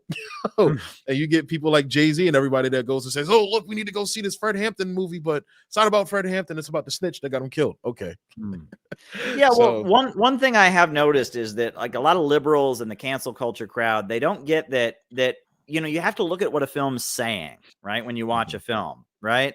And that's one thing I've ranted about on my streams before is that like, it's not just like, you can't know what a movie's about by just understanding who's in it and stuff. Like Slumdog Millionaire, that is one of the most racist movies I've ever seen. Right. And I had a lot of people tell me, no, it's progressive. Look, it's all people of color. It shows poverty in India. I'm like, yeah, but it's made by two white British libertarians. And if you watch the message of Slumdog Millionaire, it's that India is this backward, barbaric country, but Western capitalism and the free market can save them from their primitive, backward selves. It's someone really, like Ben Shapiro made that shit. Yeah. I mean, that's really the message of the film, right? So it's like, okay, like, yeah, it does show a poor country. Yeah, it does have a lot of actors of color in it, but the message is ultimately a pro-capitalist, pro-imperialist, anti-India, anti-people of color message, Let me ask you, what did you think of Free State of Jones? Have you seen that movie? I have not. That's the one with Matthew McConaughey, right? Yeah. I will say politically, it is one of the best films that I've seen in a long time. Politically speaking, okay. I will say it was a little bit gorier than I would have appreciated. I would have appreciated if it was a little like more upbeat. It was kind of gory and depressing, but politically it was right on. Do you know what it's about? Isn't it? It's about like the explain it to me because I'm drawing a blank because I remember reading about it, but I didn't see the film yet. Yeah, so it's about basically there's this part of, I think it's Mississippi, Jones County, Mississippi, where there's all these like poor white farmers and they're being drafted to fight for the Confederacy. And their families are starving and the Confederate Army keeps stealing all their pigs and stealing all their food basically to pay for the war. And so basically they decide to take up arms against the Confederacy and they seize control of their county and they call it the Free State of Jones. They revolt against the Confederacy and they team up with the slaves and the poor white people, and the slaves revolt and they declare Jones County, Mississippi to be an independent county that is part of the Union. They break away from the rest of Mississippi, and it's a true story and it's very powerful. And it's like at one point, they like storm the courthouse and they rip down the Confederate flag and they put up the American flag and they declare, this is Jones County. We declare here the Free State of Jones. And, He's like, we have only 3 laws here. And it's like, law number 1 is that no one should have to fight for a cause they don't believe in. Law number 2 is that no one can get rich by making somebody else poor. And rule number 3 is that anyone who walks on 2 feet is a man and has the rights of a man, or something like that. It's a very exciting film, you know, and it shows the horrors of the Confederacy and how awful the Confederacy was. It's just, I will say there's just a lot of scenes in it that are very gory and graphic. And it really shows you, I mean, you know, war, often movies glorify war, right? And make war look very romantic. That film doesn't, right? That film shows war for the really ugly thing that it is, right? And that comes across. And you know what film did that for me as well? It's like I would have to rewatch it because I haven't watched it, you know, with my political lens as of late. But 1917, that was a film that really, like, you know, something completely different than free is, you know, about World War I and things like that. But like just because like you said, like film, even like previously, I don't watch war films anymore. I used to have a favorite war film, but I don't, you know, necessarily watch war films anymore. Well, tell me about 1917. Can you tell me about it? Because I haven't seen it, but I'm curious. Yeah, it's about it starts off, it's about 2 soldiers that basically have this mission of notifying a general about some like trap that the Germans were planning for them or something. So they have to basically like journey across like basically enemy territory to deliver this message to the barracks where this general is and things like that. So and it follows them on their journey, but it's one of those films that show you like the real like effects that it has on, you know, the populace, the soldiers fighting the war and things like that. It was a very fascinating film. It's one of those like track and shot type of style of filmmaking. If you've ever seen a film like that, like you can tell where the cuts are, but they try to make it like it's just one continuous shot, like you are actually a person following these 2 guys and everything. So very interesting filmmaking. Like I don't know if you watch like a lot of action films. They tend to do that with like a lot of action films now, even in like big budget stuff. Like they try to do like these tracking shots because they got so popular and everything. But it was a very like visceral. It puts you in the muck with them as opposed to like Saving Private Ryan, where it's like it's showing you the action but glorifying, you know, the action as well and everything. So, but yeah, so that was a you know, a very good one for me. But I'll definitely have to check out that Free State of Jones because it's something I've seen. It has like a couple Jonathan Majors was in it. He's one of my favorite actors right now. He's going to be in Marvel, playing Kang in the Marvel universe. I'm a huge comic book guy too, so I still follow Marvel even though I understand some of the bullshit you know, they put in their films as well. I've been reading Marvel comics since I was a kid, so I'm like, oh, seeing these characters on screen is amazing. But yeah, well, you know, World War I read when I was in high school. I read All Quiet on the Western Front, which is like a German anti-war book that came out. Yeah, they just remade that film. Oh, they made that as a film as well? Yeah, so there was an old one from like the 70s, I believe, or 80s that I watched in high school. Yeah, and they just remade it on Netflix, if I'm not mistaken. Oh, okay. Yeah, well, I read the book in high school. I mean, it's very compelling. It shows how ugly World War I was. And, you know, the family story I always heard was that, you know, my grandparents, you know, they were during World War II, they were alive. And my grandparents on my dad's side of the family, they're from Missouri. And like one story that struck me was that, when Pearl Harbor happened to launch World War II, you know, my grandmother would tell the story of like, she was a high school student. She was like a senior in high school or whatever. And the principal was a veteran of World War I. So he called everyone to the gym to tell them about Pearl Harbor and how basically a new war was coming with Japan. And he had like horrendous PTSD from World War I. So he like broke down crying, you know, and like, I mean, he was having like really intense PTSD because he'd been in the trenches. And that was just an awful experience. And to think that this, you know, high school full of kids, they're all going to go experience what he experienced. That was like a huge, awful experience for him to go through, you know, and that, you know, I mean, World War I, you see about like the senseless wasting of human life, you know, like the Battle of the Somme, it was something like hundreds of thousands of people just dying, just lives just being thrown away. So that the colonial powers could fight over which section of the world they could get their control over. But another funny thing is that, you know, I'm from this little town in Ohio, and it was settled by Mennonites. Almost everyone I went to school with had like a German last name, you know. Okay. I had a teacher, Miss Hines. I had another teacher, Mrs. Schumacher. I had another teacher, Miss Preising. You know, it's like everyone had these German last names. But my town, you could take French or Spanish in high school. And the reason for that was during World War I, they had passed a city law that it is illegal to teach the German language within the city limits of Orville, Ohio. And, Wow. you know, so even though, and the reason was because the Germans were the enemy, but everyone there was like ethnically German. So they were like on the defensive, like, oh, we're not even going to teach the language here. Don't worry, we're loyal to the country or something like that. Wow. And that's, you know, I guess they changed sauerkraut during the war to Liberty cabbage. They called it Liberty cabbage. Are you serious? Yeah, right. Just kind of like come on, y'all. Yeah. Liberty cabbage. And then I also heard that there was a town in Missouri during World War II, and it was called Japan. And so then during the war, they decided to change the pronunciation of it to be more. So they started calling it Japan, so that no one would think that the town was like loyal to the Japanese or something. It's kind of weird how people think during wars, you know. But there you go. Yeah. It's pretty wild. Do you have any relatives who were in the military or? So I have my grandfather was in the military.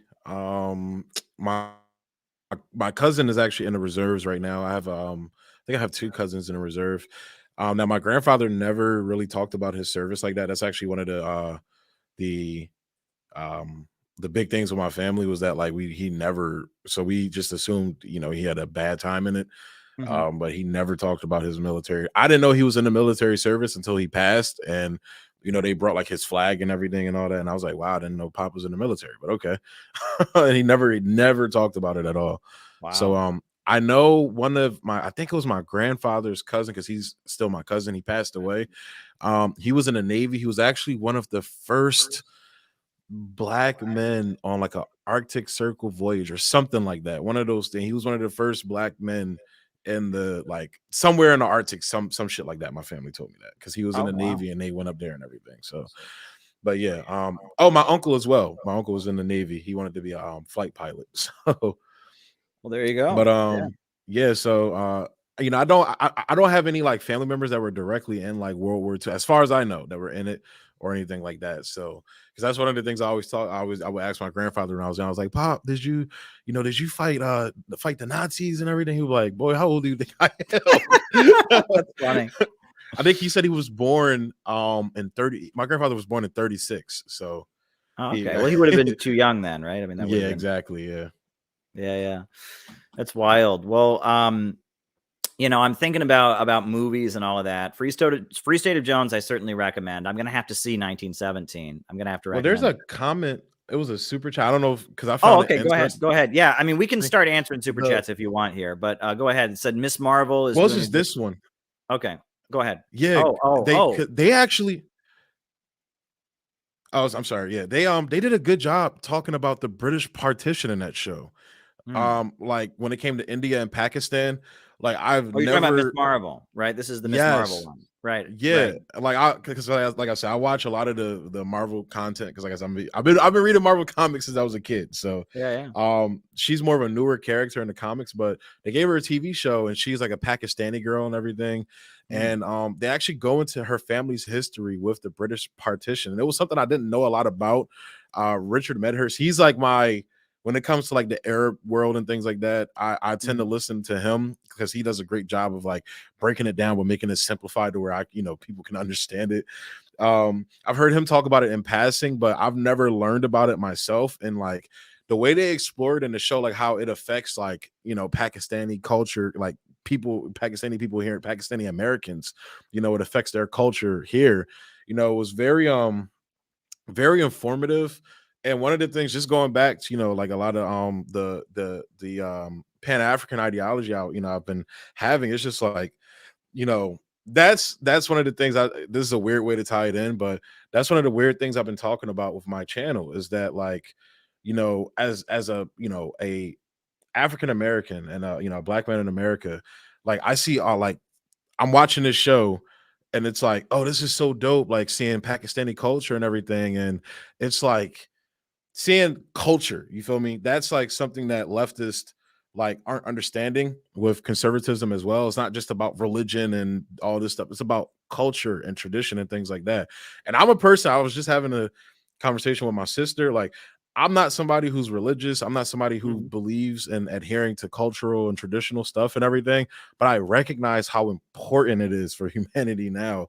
You know, one of my beliefs is that I feel like, and this is kind of why, you know, I ventured more into communism and socialism, that once we get to, you know, a more advanced state of technological advancement, like all of the, you know, the need for these concepts like institutions, like governments and, you know, borders and things like that. And even I think that that will extend to our metaphysical understanding as well, with things like religion. The need for these things, in my personal view, will eventually fall away as we reach a, you know, a point of technological advancement. And that comes from abundance. And that comes from, you know, what I think is the, you know, best way to go about it, which is socialism and communism. But, you know, I see that, but getting back to the root of what I was saying, I see the, like, these shows and people, you know, these different groups of people celebrating their culture.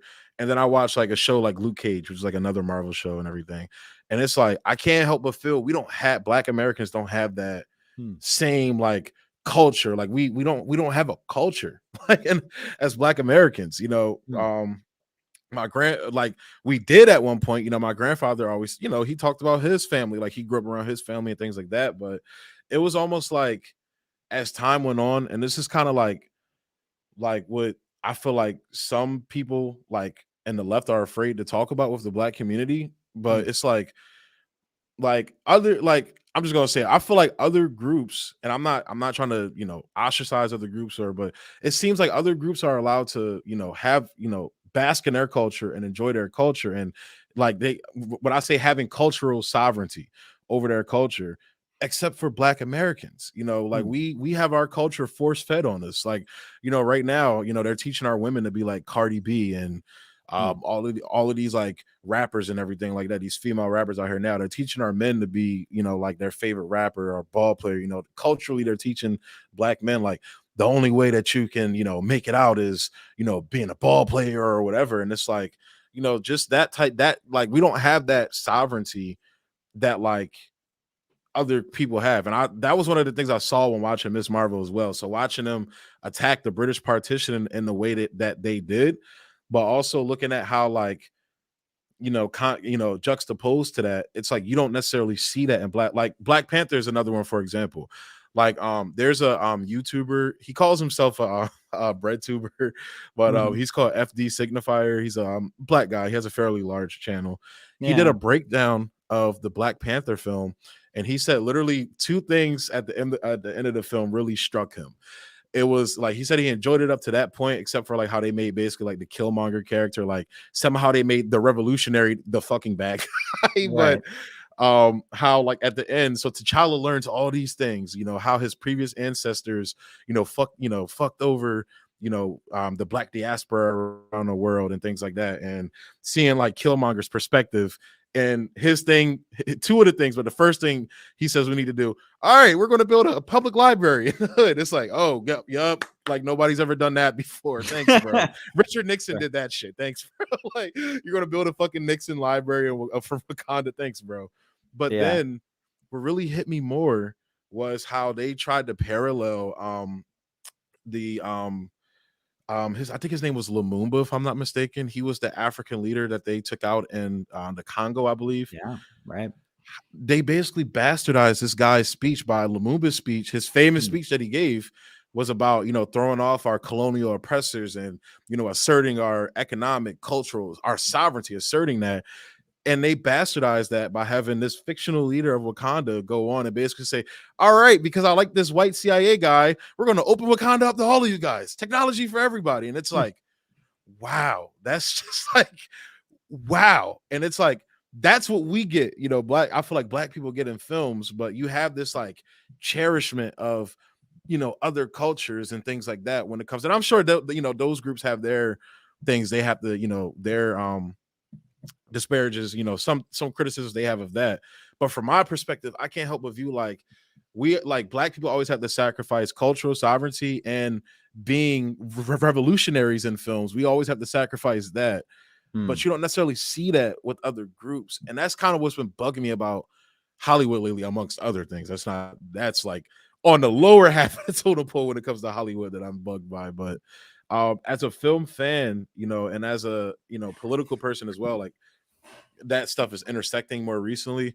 like I feel like that is something that's, you know, it's kind of an uncomfortable conversation to have too, because it, you know, it's like, you know, I'm not trying to shit on other people. I'm not trying to say that, you know, other people are like, you know, whatever, but like this is what I'm seeing, like, you know. Yeah, So well, you know, I went to see Black Panther. And you know, at the time I went to see it, like I remember that it was a big deal that it came out, because it's like, you know, people have pointed out that the superheroes are always white and that this is a really big deal. This film is being made. So my wife and I went to see it, and I watched it, and it was a very entertaining film. You know, I mean, it was a good film, but I had the concern that you mentioned, which is that, you know, it seemed like the revolutionary was the bad guy, was the villain, right?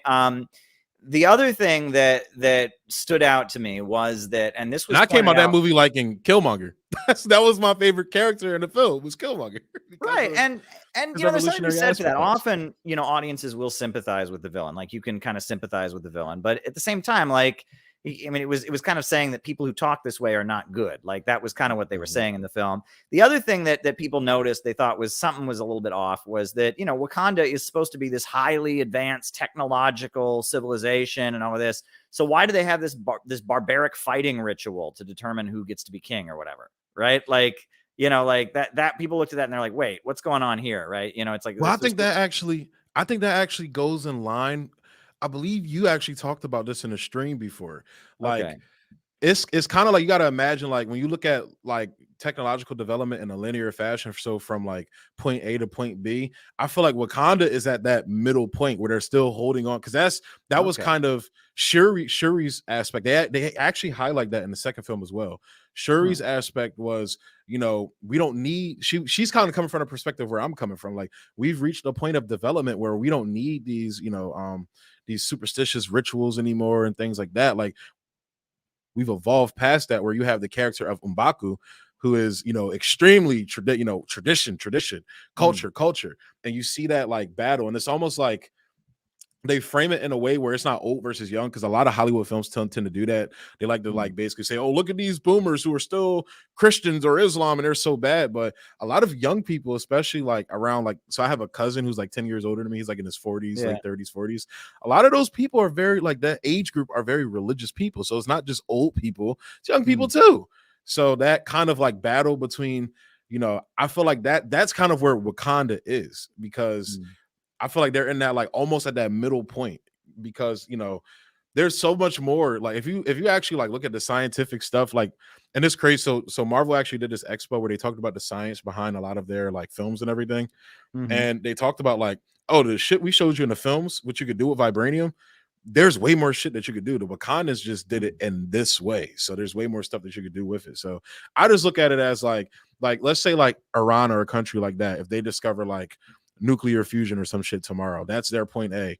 Like, they're still going to hold on to those, you know, Islamic values and traditions, I think, for a long time, until they, I would say, near towards the end of, you know, not the end, but like, you know, like further along than like the halfway mark of development for a civilization and society.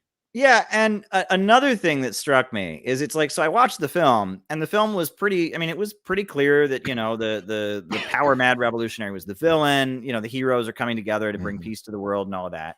But I couldn't get over like the number of like, you know, people that are in my sphere, like people I went to high school with and all of that were like doing this whole like stupid performative, like, I'm offended they made a movie called Black Panther.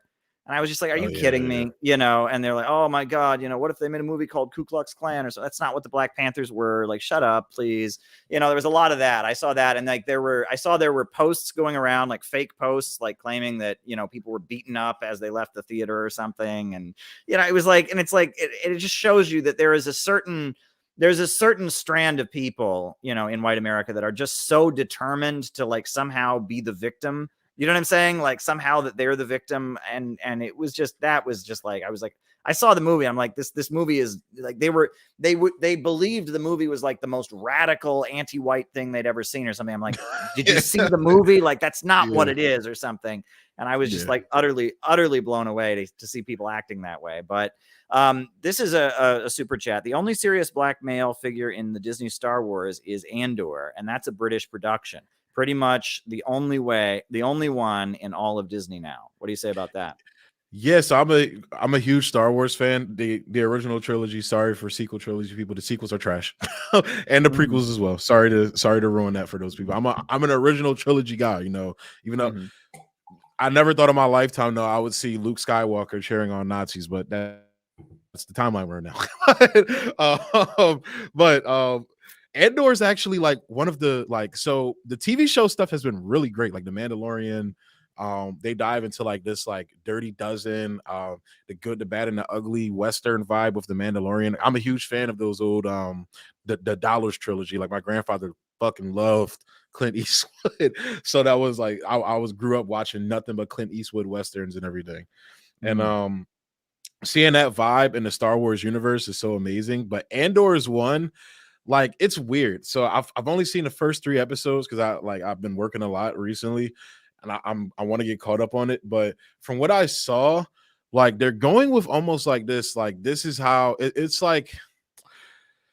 it's like showing you the building of the rebellion, you know, how they started to, you know, basically rebel against the empire. And like they're pulling like a lot of like historical type of things from it, how like, oh, like rebellions aren't just these like, you know, ideologically driven people. They're pulling people from different walks of life, and the ideology comes later. Like Andor himself, you see, he was just like some like scrap worker or some shit like that, who was kind of a fiend in some ways, worse than Han Solo. You know, that was what Han Solo was. Han Solo was a fiend, which is why it's so important that this is a joke, but a Star Wars argument. Han shot first. And, you know, that's the whole reason they wanted to build this scoundrel element of Han Solo. Well, it's even more with that, with Andor, and to see where he's at now to where he, you know, goes to. And Rogue One, that was a film they did back in 2016. The Andor story takes place before that film. If you've seen Rogue One, you know what happens to him in that film. But seeing him go from this guy who only cares about himself, the individual, so that's why I want to read more, you know, or not read more, but watch more, because it seems like they're going into this like collective nature to rebel against empires. But of course, within Hollywood, there's always bullshit within that. They always throw in some, you know, liberal nonsense or some capitalist nonsense or whatever. So, you know, I got to watch more to see, you know, exactly what they're saying, you know, the actual visual language that's coming across in the show. But yeah, like a lot of it, like they tend to really like emasculate male characters now. And I'm not one of these like people online yelling, you know, feminism's horrible or anything like that. Even though I do have on my Twitter right now as a troll, like, you know, feminism's evil or whatever. But, you know, like, they don't understand how to like build up like strong female characters or strong, you know, black characters or whatever characters without destroying other white characters. You feel me? I would say like the only character they really built up in a good two characters, you know, they built up in a good way that are males. T'Challa was one, even though the political stuff aside, T'Challa was one where he's basically around all women, but you still he still asserts his masculinity, but not in a way, you know, that's, you know, detrimental or anything like that. But it's Steve Rogers and Tony Stark. You know, you have Tony Stark, who started out as a scumbag in the first Iron Man movie, and you saw this is a guy that was willing to sacrifice himself for, you know, the people he loved in the entire universe. And somebody like Steve Rogers, I think the Captain America films get a bad rep. I understand that, you know, there's CIA propaganda elements in there, but when you look at like the journey of Steve Rogers is going through what a lot of MAGA people are going through right now. This is a guy who fought in World War II, was a flag waver. He did everything he had to do for his country just to come back and realize, oh shit, SHIELD, these motherfuckers, that basically the CIA in our universe, they on some bullshit. They're not trying to uphold people's freedom. They're trying to strip it away from you. I can't fuck with the government anymore. And it got to the point where it was like, you know, and Infinity War, you know, he completely like just disavowed the government. That was the whole point of him stripping the flag off his costume and everything. So it's like I think people really, especially like people in like the communist and socialist circles, need to really reevaluate like that journey of, you know, Chris Evans's and then the actor Chris Evans, he killed that role. Like I grew up on Chris Evans playing the Human Torch and everything. Like he was basically like, oh, I'm the teenage heartthrob guy and everything. I was always the comedic guy, and then he comes and just knocks it out the park. So all right. But, well, we have a lot of super chats to get to. So I'm writing them down and we'll go through them. Okay. But let me just ask you before we get to that. And I'm writing it down, Alexander, so don't worry. Let me ask you. You mentioned that you like Clint Eastwood. You watched a lot of Clint Eastwood westerns. What did you think of The Good, the Bad, and the Ugly? That's actually one that's fairly like ingrained in my mind. Like I've rewatched it recently, Mm-hmm. and it's like I really like the character of Tuco so much. Like, because on the surface, he looks like he's the comedic guy, he's there for the comedic humor, but the scene, I mean, this film's been out since like fucking like 60s and 70s, so spoiler alert, I guess. But the scene where he goes to the monastery and you find out that like that's actually his brother and he turned to a life of crime. This is where it ties into politics because of the economic circumstances of his family. That is the reason why he turned to crime in the first place. So seeing that relationship, a dynamic between him and the priest who turns out to be his brother, that was a very interesting thing they did in that film. Also, like I feel like the character who plays the bad, I forget what the character's name was in the film. I feel like he's kind of like the perfect representation of like corruption within governmental structures, because this was a guy, you think he's just this mercenary, he's running around killing women, killing people in brutal ways and unhonorable and dishonorable ways, and you find out this guy's a fucking soldier. He's a soldier for the Union. And then getting into the anti-war aspects of that film as well, where you have Clint Eastwood's character in Tuco. I think his name, they just literally called him the man with no name. He didn't have a name. I think they called him Tuco, called him Blondie throughout the film. So, but I actually have a friend, I call him Blondie now because of that film. He has the long Clint Eastwood hair and everything. I'm like, hey, what's up, Blondie? But seeing them interact with the Union, the Confederate soldiers, actually, they told a story from the Confederate side, and how like kind of going into what you were talking about with the Free State of Jones, how like all these people weren't, ravenous pro-slavery, racist people. Like a lot of these guys were, conscripted into the military. They were forced into the situation. And that scene where him and Tuco basically like blow up the bridge and, they get the fighting to stop. And that's when the captain dies and everything. That was just such a beautiful scene. I remember seeing that when I was younger, watching it with my grandfather. And I didn't get a chance to really talk to my grandfather about politics. I don't know where he was like politically, what his political thoughts were, but so I don't know how it impacted him. But that was something as a kid I always found very like interesting. And then when I watched it, as I got older and even more recently now with the political lens I have now, I'm like, wow, this must have been some controversial shit back in the day, So I think a lot of those scenes in there were dope. And then like, just going into that time period and everything like that as well is just fascinating to see as well. So yeah. Well, I mean the soundtrack is amazing. Ecstasy of Gold is just one of the most beautiful pieces of music ever. I mean, it's really, really great. But the other thing that I would ask you, right, is I found out later the director of that film was calling himself a Marxist, and he considered that film to be Marxist. He considered that film to be making Marxist political points. Do you see that? Wasn't that Sergio Leone? I don't know. I don't remember the name, but apparently it was intended to make points about class struggle and capitalist alienation and stuff. Did you get that from the film? See, now that you say that, I can see some elements of it. Like I said, like like how people like the economic circumstances that forces people into crime.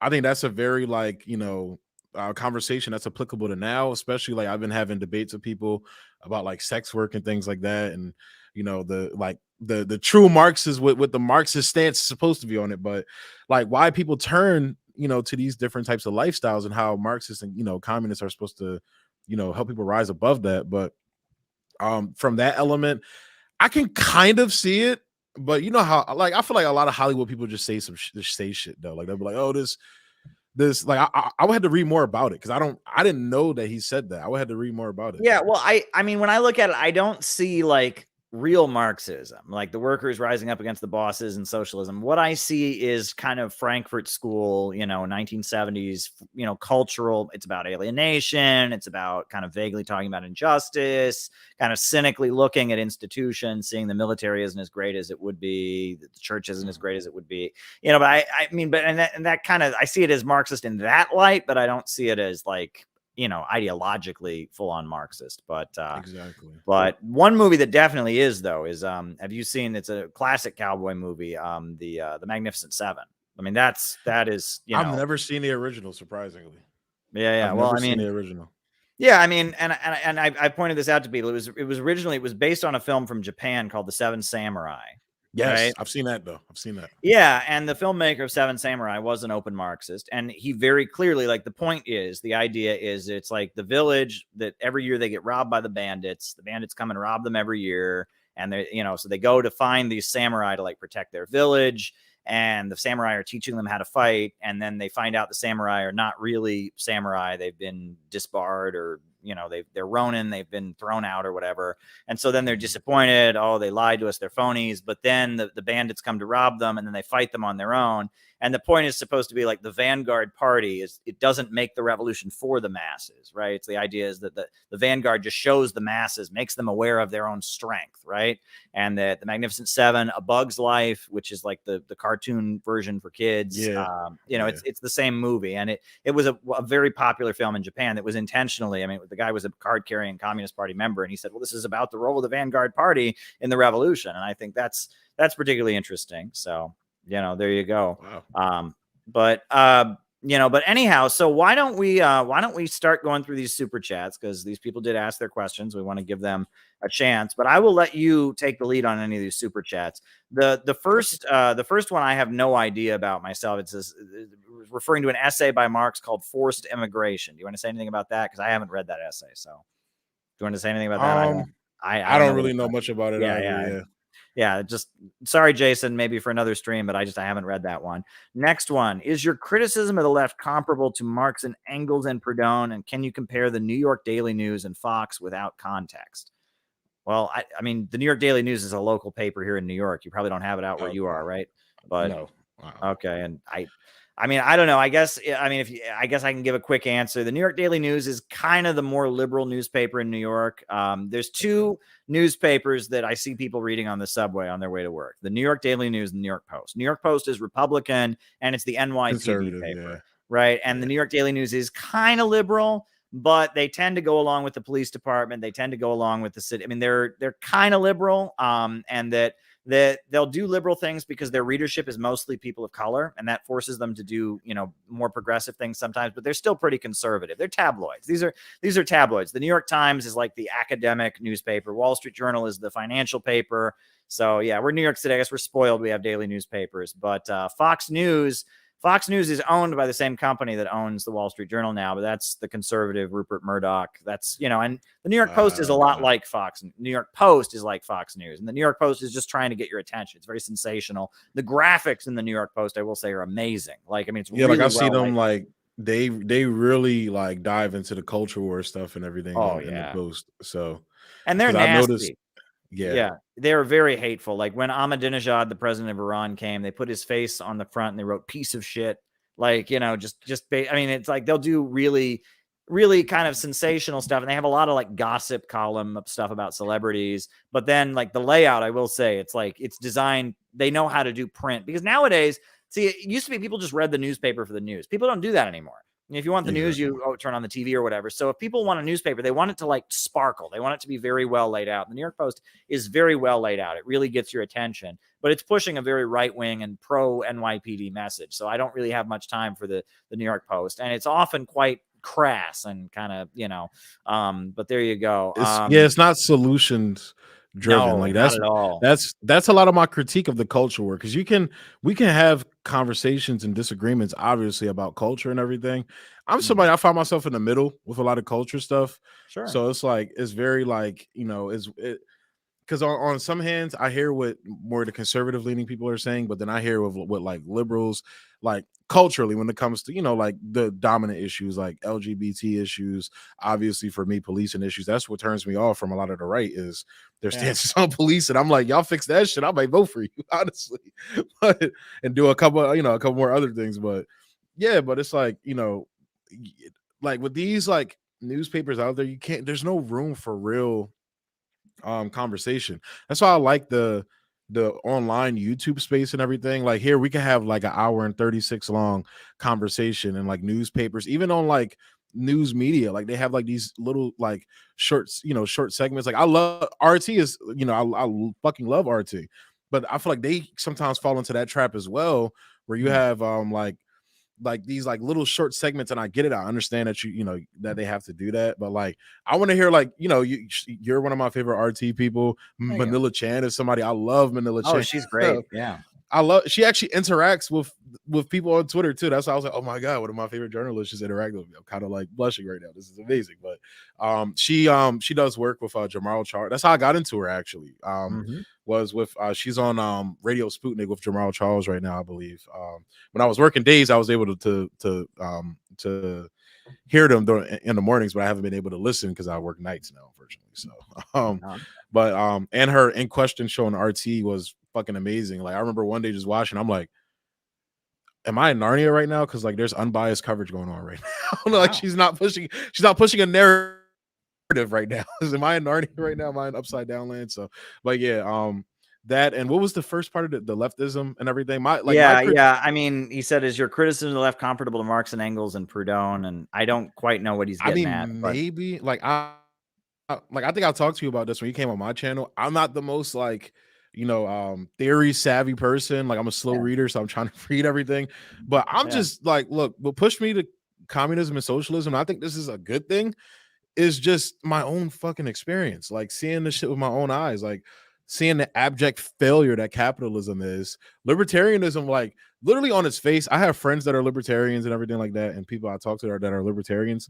When they explain libertarianism to me, I'm like that sounds fucking stupid. That was the first thing I've heard. That sounds fucking stupid. So your whole thing is you hate the elites that are in charge right now. You want to take the power away from them, and your fucking solution is to give them more power, is to get rid of the government and give them more power. You're basically cutting out the middleman at that point. That's basically what you're doing.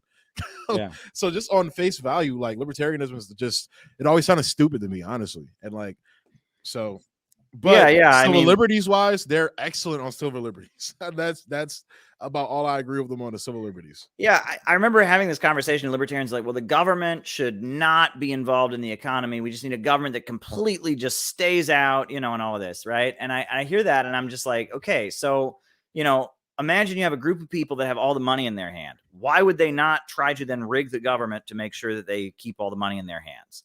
And they're like, well, they won't because it's not libertarian. And I'm just like, yeah, but if you have a situation, it's like you can't, like, libertarianism is never going to stay that way. Eventually, yeah, your ideology is literally based on compete to win. So you think they're not going to compete to the fullest extent of their abilities because of morality?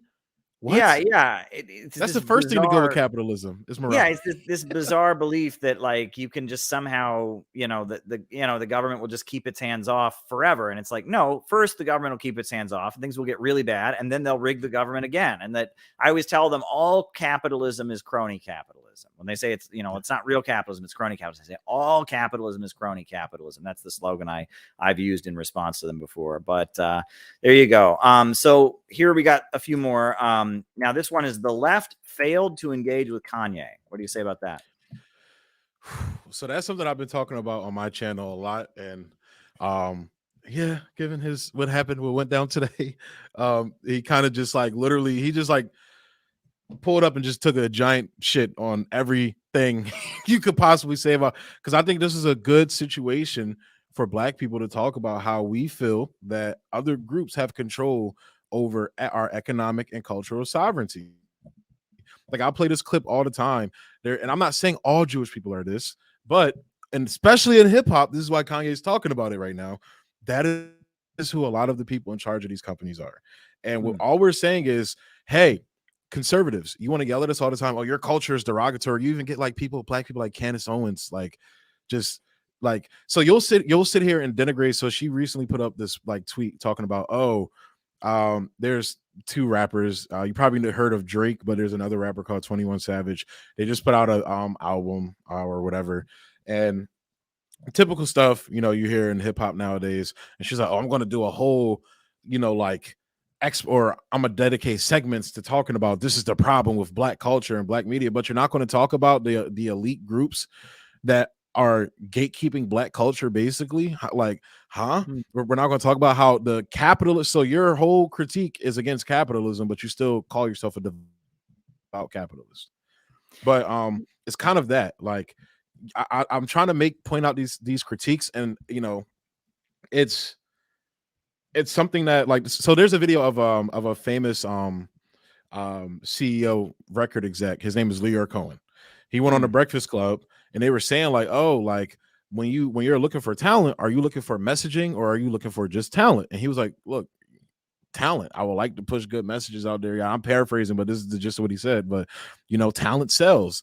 And like you saw Charlamagne the God, the host of the Breakfast Club, was like, oh, come on, Leor. That sounds a little, hypocritical. Dame Dash is gonna clip this and say you're a culture vulture, da da da. He was like, look, I got people to feed, it's kind of exploitative, but hey, it is what it is. That is what happened to hip-hop. Hip-hop was captured by groups outside of Black. That's why you hear a lot of Black people talking about, we want our own space. I'm not somebody that agrees with that, because I feel like culture should, like, different cultures should be interacting with each other. That's how you get further development. This is why I'm a huge proponent of Africa and China coming together. I'm a huge proponent of the United States and China coming together. But that's why, I understand the argument. I hear the argument of, Black people having, especially our own creative Black spaces, to, properly represent, our experiences and culture and everything. So, but that was the crux of what Ye started out saying. And then of course he went down where he went down today, and honestly, look, I want to posit it in this fashion. When you have, like, I don't know if you saw this text message he put out between him and his fitness person who's happens to be Jewish as well. Like, they're saying, hey, like, if you keep talking, saying the things you're saying, we're going to get you institutionalized. We're going to take you and keep you from your kids, type shit. Like, and this is a text. Yes, it's a complex, nuanced situation that's going on. You're never going to fully see what's going on behind the doors, but it's like, to just completely disregard everything. And I'm seeing, like, even like free speech people who talk about this all the time, saying this stuff. It's very, it's like, this is somebody, like, how is he saying anything less what they call offensive than what Alex Jones was saying? And this is where the hypocrisy comes in for me, because it's like, it seems like for me, like, and you talk to a lot of Black people, it don't seem like freedom of speech has existed in America for Black people, especially when you look at the history of what has happened to Black revolutionaries that have spoke out against the government. Now when you look at whenever Black celebrities speak out about something politically, all of a sudden they're this, they're that, the media starts smearing them and going after them, when they start saying certain things. So it's like, it seems like there's a contradiction within that. And especially, but I think the situation I like to highlight more is the Kyrie Irving situation as well. Like, you have a guy who just posted something. He literally just posted something. He didn't comment on it or anything. And like, the ADL comes, and we all know the history of the ADL with, like, Israel and things, like, they go after Palestinians all the time and everything like that. Like, they make this list of these, like, ridiculous, even people who are shitting on Kyrie Irving on, like, just shitting on this guy, are like, all right, that's fucking ridiculous. And even LeBron James, he brought up this point recently. Not usually a huge fan of LeBron politically. He's my favorite basketball player, but politically he's usually not my favorite person. But he brought up this great point. He was like, you guys made it an issue to ask me about Kyrie Irving and what I think about his anti-Semitic comments, and basically browbeating me to denounce anti-Semitism. All right, where's the same where's the same, the same feeling with this Jerry Jones situation? Here we have a guy who's in a crowd of people castigating school integration, but you're not asking me the same questions about that. Jerry Jones isn't being demanded to ask, what are you doing in this picture? So it's like, just that clear contradiction, and it's like, I used to be a person that I didn't go too much into race, but I can't, it's in my face now at this point. You can't even, like, just ignore it. It's in your face. And I, like, like, this is a term that's in the Black community. You probably heard it. Like, me personally, I would feel like a sellout or a coon for ignoring it personally, because it's like, it's not like, it's in your face. Like, literally, you have this guy, like, they're demanding, they didn't, like, he paid them like $1 million or something first to go to anti hate seminars or whatever, some shit like that. And it's like, they said, no, we don't want your money. We want you to apologize. Like, huh? Like, so y'all want Ye to apologize for what y'all say is anti-Semitism, but like, he's not supposed to apologize for the bullshit he said about George Floyd. Yeah. That was the same thing, that the same issue that I kind of had with Ben Shapiro and Candace Owens. That's kind of, I was pointing out that on Twitter. I'm like, I find it very weird that this guy who commends himself on free speech and everything, all of a sudden, why isn't Ye allowed on your platform anymore? I wonder why. And it's like, it's because and this, it's because he like, when it comes to solidarity amongst groups of people, you see that with different groups of people. You see it, like with different communities, that immigrant communities that come to America, they have this solidarity, but it seems like whenever Black people try to show solidarity with each other, it's broken up. And it's like, why is that? Like, so Kanye, he's welcome to come on the Daily Wire to come and, shit on Black people and Black culture and talk about how like George Floyd died of a fucking drug overdose or some shit like that. But when it comes to him pointing out how, we have a group of people that's gatekeeping, Black culture right now, and I want to tell you exactly who it is. It's not just Jewish people, it's other people as well. But it's like, he can't come on your platform and talk about that, but he's allowed to come on and talk about and shit on Black people. It's that dynamic as well. Well, that seemed to be something that just every so often, the media, Bill Clinton, I think he gave a speech when he was running for president the first time, where he was going after some rapper, Sister Soja or something, and saying that her lyrics were offensive. And then I remember before Bill Cosby, before his behaviors became public, when he was just, a comedian or whatever, like he went on a tirade, and that there were many people that pointed out that this is just like a cheap shot, right? When celebrities get up there, white and Black, or government officials get up there and start lecturing the Black community about, oh, your culture is this or that. It's like, it's this cheap thing that the media loves to make a big point of, right? The media loves to highlight that. And in a lot of cases, it's like the richest people, people with billions of dollars attacking some of the lowest income people in the country, and it's just yes, yeah, it's like if you talk to a lot of Black people, that's why they didn't fuck with Bill Cosby, because Bill Cosby came up and said, "Oh, pull your pants up, stop listening to the rap music." This, that, and people, when it came down to Bill Cosby, was like, okay. Yeah. I mean, it's like Mike Tyson beating up a 3-year-old, and then people are like, "Oh, look how heroic that was! You got him! It's like, come on, like this is just." And that's how U.S. media can be. It's not, being critical of Black culture is not some great heroic stand. It's a performative thing that we see a lot of mainstream figures do from time to time. And it's a weird thing that happens in American culture every so often. So, but that's kind of what, honestly, and I'll be honest, that's what turns me off from a lot of like conservative people, because it's not just from famous people. I get it from some of the people I work with. So after they have conversations with me, because I'm a very informed person, and I know how to compare to people that I work with. I'll say that, and I know how to I know how to talk to people without coming off as antagonistic towards people. So like, I just present the evidence. And it's like, I have people thinking differently about how they thought, previously about the Black community, because it's like, all right, like when we're talking about like police brutality or anything like that, like immediately it's just like, I can't help but feel that it's racist when I'm talking about police brutality, something that conservatives, libertarians, they're supposed to be, against, big authority and everything. And y'all motherfuckers want to point to me about Chicago. Why the fuck are we talking about Chicago? And I'm talking about police brutality. Like, what do you like? What do you? And if you want to talk about Chicago, let's talk about it. Let's talk about the corruption within the government. That's like, I say this all the time. I'm like, you point me to a drug dealer. Like now you got people talk, because Trump was on stage talking about, I want to execute drug dealers and everything. I'm like, all right, start with Pfizer, bro. but you have people basically like saying, not necessarily saying that verbatim, but this hostility like towards drug dealers, and they automatically, I point that to, Black males and Black men and everything. So it's like, all right, point every drug dealer you could point me to, I could point you to a cop or a CIA agent that's supplying them with the drugs. If you actually look, there was a case, Max Blumenthal, he mentioned in one of his streams in passing, and I actually did research on it, and I did a video on my story about it. It's the if you guys go look on my channel, the thumbnail is like a Black guy with he has like bandages on his neck, and Kyle Rittenhouse, because I made a connection with Rittenhouse as well. Rittenhouse he made some important statements about the justice system, where Kyle Rittenhouse literally said, if I was Black, I would be sitting in the fucking cell right now, basically. That's literally what he said. I'm like, I respect that.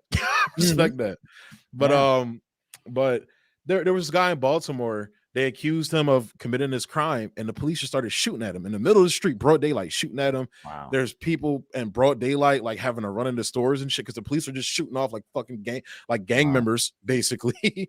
And they ended up killing this guy, or not killing him. They shot him in the head like a couple of times, and he did survive. He's still in the fucking cell right now. But come to find out, one of the cops was being investigated at that time by the fucking feds for drug and gun trafficking, drug and gun running. So it's like, you know, you guys want to talk about Baltimore and Chicago, but you don't want to talk about the root causes of these things. And that becomes my like, that like, if there's no other choice left, but like, what is like, yeah, all right, so we're like, you have people like me that present, you know, these facts. And this is just with like talking figures, because when you talk to regular people, like regular people will hear you out, and if it looks, you know, the facts look right, they're like, oh shit.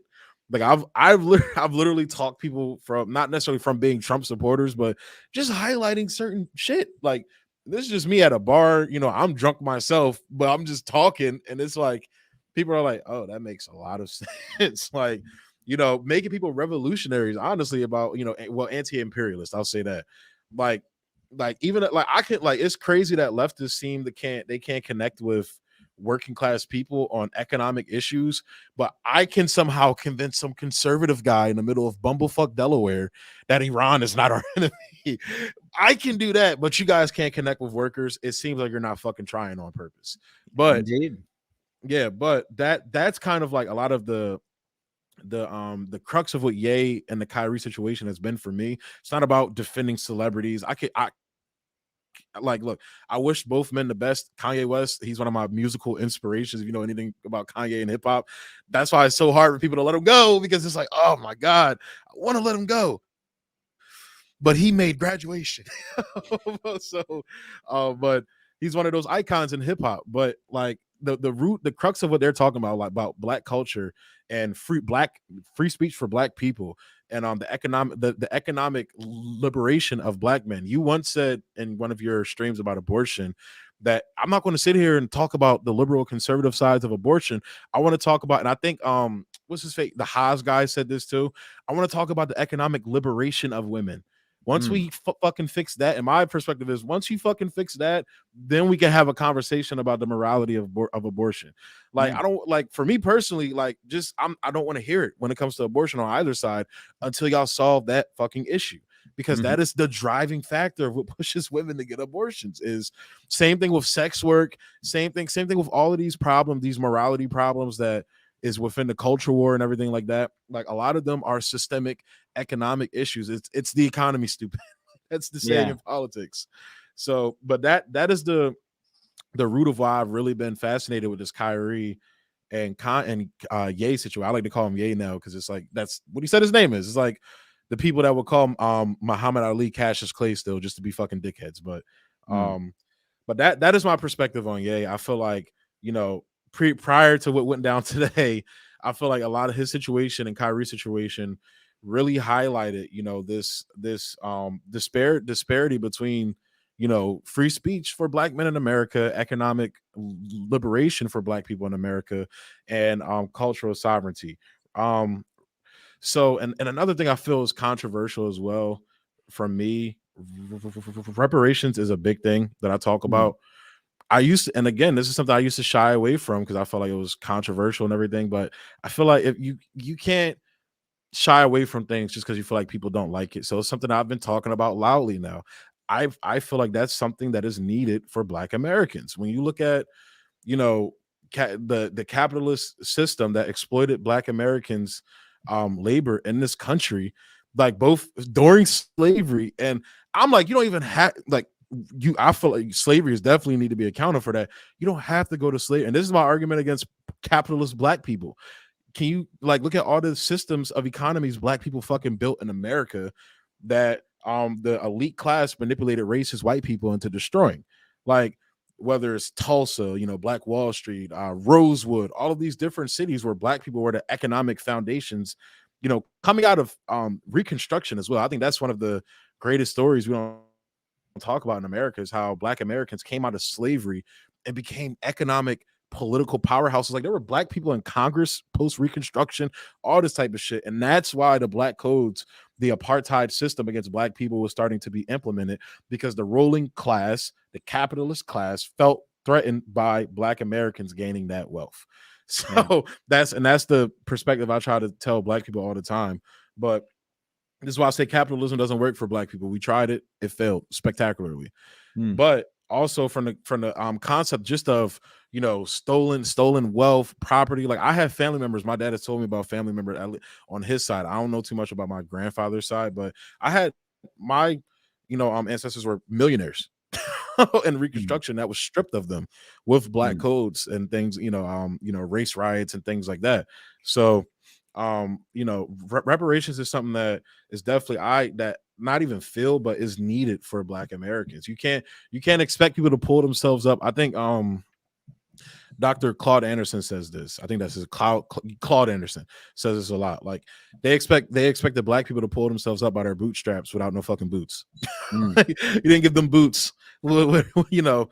So it's like, and then, you know, when you look at specific policies, like, you know, you go down the list of, you know, things that were paid for specific different groups and races, whether it's white people, whether it's Asian people, even the fucking Native Americans have gotten some form of reparations for the government's actions. And you go down the list, the only group that hasn't is black people. And it's like, I'm a person, I'm still doing my research on how you know, go about doing that and everything like that. But it's like, to say that, you know, it's two arguments I hear. Well, my family's from this country, you know, why should we have to come here and pay for something we weren't a part of? Well, I'll say, one, if you really look at how the government, like, you were fine, well, not necessarily fine, but you were ignorant to the fact that we were fine bailing out JP Morgan, somebody who was a prime banker of the slave trade. You know, you were fine with, you know, bailing out the banks back then. Like, I don't want to hear it now when it comes to issues for actual real people. But then second, when you came to a country whose wealth and prosperity was built off of the backs of a foundational group of people, like black people are like as inherent and ingrained in American history as apple pie. Like, we've been here forever since the inception of this country. So, well, right. And the idea is that it would be these institutions like JP Morgan and others that profited from slavery. They would be the primary ones paying it off. Right. You know, and that there is a lot of confusion around that. If you actually look at what these reparations groups have advocated, it's very clear they want the institutions that were directly tied to slavery, that are still at the center of the U.S. economy.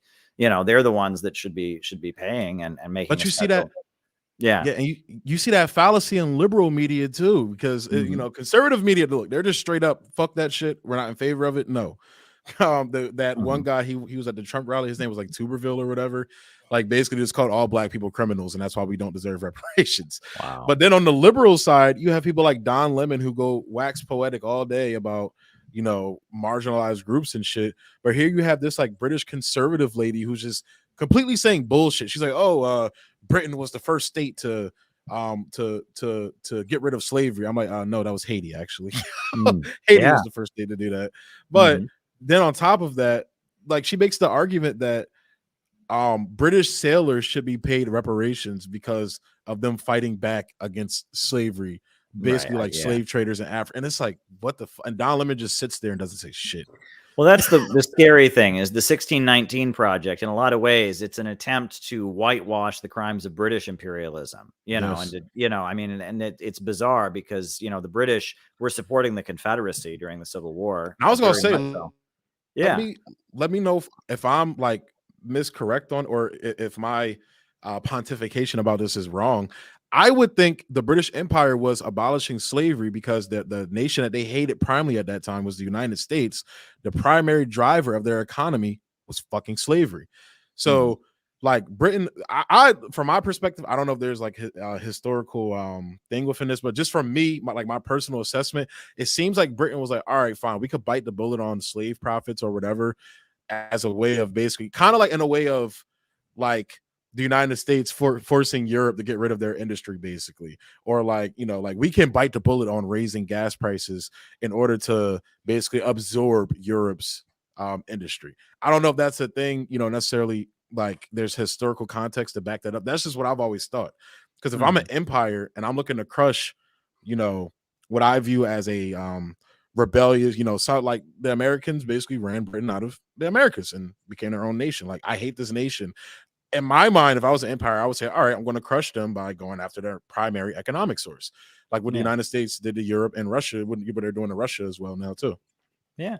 Well, and that the British tried to keep slavery intact in the United States, right? When Lincoln and others, were moving to abolish slavery, they gave military support and financial support to the slaveholders. I mean, and that they didn't want the United States to have a full industrial economy. They wanted to keep the primitive economy of the South, which was just, plantations. They wanted to keep that intact, right? And that there was like two economies in the United States. You had the northern industrial economy and you had the slave economy, which was basically just supplying the British with the cotton for their textile mills. And that the British global system, the way it's set up, is that they didn't want development around the world. They didn't want industrialization. They just kind of wanted the world to be, to remain poor and all the profits to flow into the bankers of London, et cetera, et cetera. So, all right, well, let's move on. We got 3 more super chats here. The next one here is lots of Jews in Iran. Rabbis love Farrakhan. And that's from John McCarthy. So what do you think? Can you still hear me, Caleb? My camera just went out for some reason. I can hear you. I can't see you though. Can you hear me? Yes. Okay. So yes, go ahead. Still hear you. Okay. My plug came unplugged. 1 second. Okay. Should be coming up. There we go. Oh, there you are. Yeah, I can see you now. There you are. Oh, but now your mic is off. Now you're. Oh, my dog unplugged my cord. Oh, okay. All right. Well, there you go. Go lay down. All right. I'm sorry about that. All right. So yeah, the next one we've got here is it was a lot of Jews in Iran and the rabbis love Minister Farrakhan. Do you want to say anything about that? Yeah, like that. I think that just goes into like this, fabricated sectarian divide they've created to excuse Israel's crimes. I think that's just straight up what it is. Like, if you look at like, I don't know if this is controversial to say, but the Abrahamic religions come from that fucking region. Like, so my thing is like I'm sure they've had their wars and battles and everything, but to the extent that we're seeing it now in the narrative they're trying to put around it, it was like, it's not like that. Like, this is like literally, people fighting back against a colonial project. And I think that, what the viewer described in that question is exemplary of that. It's showing you like Iran doesn't have problems with Jewish people. Farrakhan doesn't, as far as I know, doesn't have problems with the Jewish people themselves. It's the fact of the settler colonialist project and the white supremacy that certain segments of that population is pushing. So yeah. All right. And then next we've got Train Spotting. Have you seen it? I have not. That's something that actually has Ewan McGregor in it, and I believe the director is Danny Boyle. I've never actually seen that film. I do want to see it. Yeah, I haven't seen it before. Yeah, I haven't seen it either. I know it's a film about like British heroin addicts or something like that, but I haven't seen it. But and the last question, FBI killed Malcolm X and Martin Luther King Jr. What do you think? Yeah, so when it comes, I mean, look, there's like, didn't they just like acquit one of the people who they said killed Malcolm X? He got acquitted in court and everything. So I wouldn't be. I believe that. Look, in the black community, my family has always said that the FBI killed all these people. So JFK, RFK, you look at the circumstances of a lot of these, how these guys were murdered. Like the FBI and the CIA had their hands all in it. So. That I think that's just a go-to, and that's why I think it's a good thing that you have the MAGA movement saying "fuck the FBI" right now. Yeah. So, look, we may not be on the same page with police, but hey, they were FBI. Let's get it. Well, yeah, and I believe the King family has actually won settlements against the U.S. government. In court, yeah, they took them to court. I think, yeah. Proving government involvement. So, I mean, there's court documentation basically saying that the United States government was involved in Martin Luther King's murder. And then I know his son actually went to the prison to see, his name's James Earl Ray, right? That's the guy. Yeah. His Martin Luther King's son went to go see him in prison, and he straight up told him, "I did not kill your father." Wow. So take that as you want it, but that's, well, those are. years ago, I went to a small protest, to support a political prisoner, a lawyer who was a political prisoner. And I remember the comedian Dick Gregory. He was still alive at that point, and he made he said I told Malcolm not to go. He made a joke made a about comment at that rally in his speech that struck me, and I don't quite know what to think of it. And he said, if you look at that picture after Dr. Martin Luther King Jr. was shot, then all those people are pointing. He says, why are they not ducking? Exactly. Yeah, he's like, you think about, I mean, if somebody just got shot on the balcony, right, from a long distance away, like, why are they not like hiding? You know what I mean? Yeah, being in my, like, getting into the political realm, like, and interacting with, like, seeing like the beliefs of, like, coming from a black background and being around people from a white background, like, I didn't know that white people like Jesse Jackson. My family hated that guy. Like, oh, really? Yes, like that look, a lot of black people do not like Jesse Jackson because they view him in the same light as like Al Sharpton, basically. But Al Sharpton is way worse than Jesse Jackson. But and my thing has always been, I'm like, look, if you're a real revolutionary, especially from that era, like, I'm just to be straight up with it, you wouldn't be alive right now. If you were actually worth a damn, if you were actually fighting against the powers that were actually in charge, you would have been laying with Martin on that balcony as well. And that's just a fact of the matter. That's just my personal perspective on it. And it's like that I've always called out that too. Like, what, like, if somebody's shooting, I'm ducking or I'm running into the room for cover.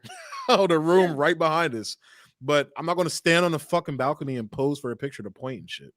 Yeah. So. The other thing that I've often said, and people get fired up about this, but why was Dr. Martin Luther King Jr., why was he in Memphis? He was there to support a strike. So I always tell people Dr. Martin Luther King Jr. got shot down on a picket line. Right. I mean, he wasn't literally on the picket line at that moment, but he was in a city to support a strike. So I tell that to people and people, it needs to be pointed out. He got killed in the class struggle. I mean, he was supporting a group of striking workers, a union struggle.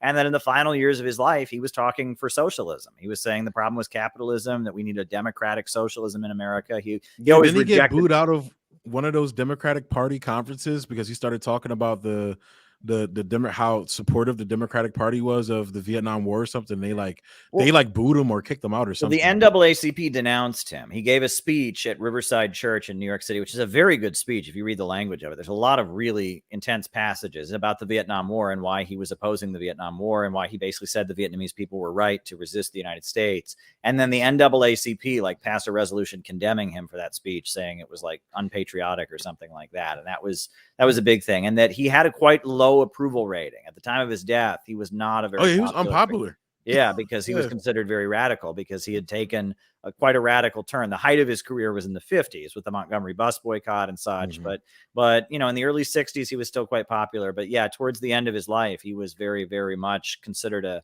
radical and too extreme. And then he was also, like, on the one hand, like, the mainstream thought he was too radical, but then he was also kind of being usurped by the Black Panthers and the Black liberation movement. So it was like he was, from both sides, he was kind of being ignored, But the fact that I guess he had planned for there to be big demonstrations in Washington, D.C. around economic justice. He was planning Resurrection City, which was going to be this huge mobilization of low-income people around, like, economic justice and reforms and poverty reforms and such. And that's when he was killed. And there was some talk that he might run for president, actually. I heard that he was considering a presidential run with Dr. Benjamin Spock, the parenting expert or whatever, who had turned against the Vietnam War. And the two of them were going to run for president together on the Peace and Freedom Party ticket. And that could have been an exciting presidential campaign. Imagine that. So that would have been wild. So, but on I have a theory about Malcolm X's murder, though. Like, I definitely think he was murdered for his rhetoric, here in the United States about, Black Americans and things like that. I'm not buying the Nation of Islam stuff. I'm sure him and Elijah Muhammad had their beefs and all that, but I don't think it was that. I think it was because he was speaking about the same shit Gaddafi was speaking about that got him killed, about the economic liberation of Africa. Because there was a summit that he went to, I believe. What's the one poet, the Black poet's name? Angela. Oh my God, I can't believe I'm drawing a blank on her name. She was like a famous poet. Maya Angelou. Maya Angelou, yes, Maya Yeah. Angelou. She was at this conference, I believe. I think Dick Gregory was there too. Like a lot of he was getting together like a lot of prominent Black Americans, and they went to like some meeting in Ghana or something that was talking about this stuff. And then sometime after that, he was murdered. So and a lot of the people that were there got quiet about talking about the economic liberation of Africa. Well, one thing I have learned from the Nation of Islam, is, when I was in Iran, they got really sick of it because every university they would go talk to, people were like, oh, did you kill Malcolm X? Did you kill Malcolm X? They really hated hearing that question. And then one thing that they educated me about, because I'm sitting in the bus or sitting in the van, I'm on the same, I'm being taken around Iran by the same people. And they educated me about, like, there's a lot of inaccurate information in the movie Malcolm X and in the autobiography of Malcolm X. And that was actually like, for example, I didn't know this, but first of all, a lot of people know Malcolm X did not actually write the autobiography of Malcolm X. Okay. Like it was actually written by Alex Haley, who's a Republican, who was a Republican and a conservative. Right. I did not know that. Yeah. So that's the first thing. He did extensive interviews with Malcolm X. But Malcolm X didn't actually write it. So that's one thing. Second thing is that the book was edited by a Trotskyite named Harvey Braverman. A Jewish American Trotskyist, edited the book. But then it gets even better. So then after Harvey Braverman edited it, he took it to a mainstream publisher. The publisher then took it to the FBI and basically said to the FBI, like, we can publish this, right? And the FBI went through it and removed 4 chapters from it. So there are 4 chapters that were removed. So it is so far from what Malcolm X actually wrote. I mean, you have somebody else is writing it, somebody else editing it, and then a publishing company, then going to the FBI and then the FBI redacting it. That book has very little. I'm sure it is roughly the life story, but a lot of things are changed. One of the things that they show in the movie that is completely inaccurate is there's this whole thing about how Malcolm X, he doesn't want to do, what they call it, salat in Islam, where you do the praying, the thing is the Nation of Islam doesn't do that. That's like, they've never done that. The Nation of Islam does not do that. They pray like Christians do. They just fold their hands, right? And that's why. And aren't they more like they're more, because I've heard I think Farrakhan talked about this, or more one of the newer guys. His name is Rizza Islam. I think he's one of like the newer faces they've been putting out there. They were talking about how like they basically used to go after the Nation of Islam for like some of the same things they go after like regular Islam about the treatment of women and everything. And the Nation of Islam was like, we don't do a lot of the things that our brothers and sisters do over there. Because I want to say it was Farrakhan.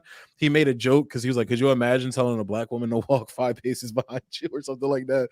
Could you imagine trying to tell a Black woman that? So, but there's a lot of misconceptions about the Nation of Islam and things like that. So I've definitely picked up on that recently. Yeah. And so like the whole thing about he's afraid to get on his knees. He doesn't want to humble himself. Like that's clearly not true because they don't do that.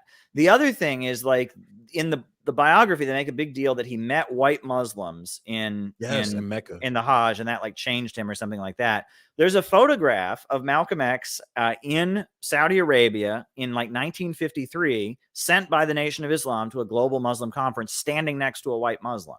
So that's not accurate either, right? The other thing they don't talk about is apparently his sister joined the Nation of Islam before he did, right? And that he didn't he did join in prison, but his sister had been recruited. And his sister was like visiting him and saying, I just joined the Nation of Islam. It's a great group. And then like his sister is the one who like directed him toward the prison chaplains and stuff. And so there's a lot of things in the film that are not accurate. So, and the other thing, and this is pretty wild, and this will get me some hate from some socialists, but the autobiography of Malcolm X, on which the film is based, was not actually written by Malcolm X. The books that are written by Malcolm X are very hard to find because who owns them? Pathfinder Press, which is run by the Socialist Workers Party, the Trotskyites. They own them. They bought the rights from Betty Shabazz, and they're very expensive. The book will be like less than 100 pages and it'll cost like $35-40, right? And if it's very hard to there's a couple volumes. Malcolm X talks to young people, Malcolm X on Black nationalism, Malcolm X. Is that the one? The Malcolm X speaks at the Autobahn where he was talking about China and everything. Yeah, those books are very hard to find because this obscure Okay. communist publishing house owns them and is very protective of the rights. They will like file lawsuits. If you publish the speeches on the internet, they will like sue you and get them taken down. Wow, let me be careful because I've been posting like the speech at the Audubon where he talks about China and everything.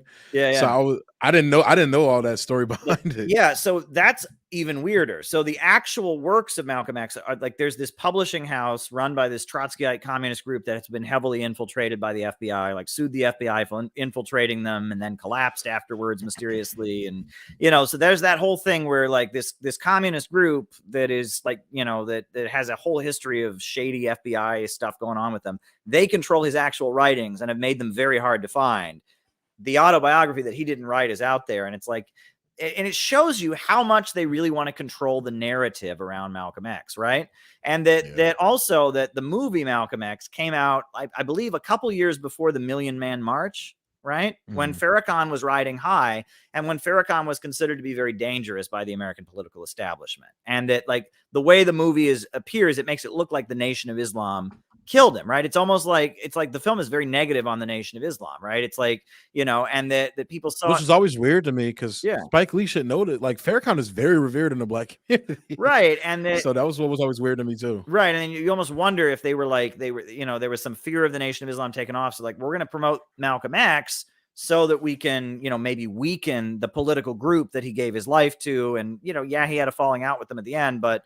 And then that political group that had links to Cuba and has links to Cuba, has links to Libya, has links to Venezuela is clearly an anti-imperialist group. I mean, they publish RT articles in Final Call. I mean, you read Final Call, they have articles by RT and Press TV from Iran printed like verbatim in their paper. Like that's how anti-imperialist they are. They will never support a U.S. war. And so, it really raises this question. Someone once told me that they knew somebody who worked at the Native American Museum in Washington, D.C., and that this person, they quit the Native American Museum, the Smithsonian Native American Museum. And they said that the board of directors are like all CIA agents. And I was like, what? Like, why are the CIA running a Native American museum of all things? But think about it, right? The killing of the Native Americans is one of the most basic evil things you can find in American history, right?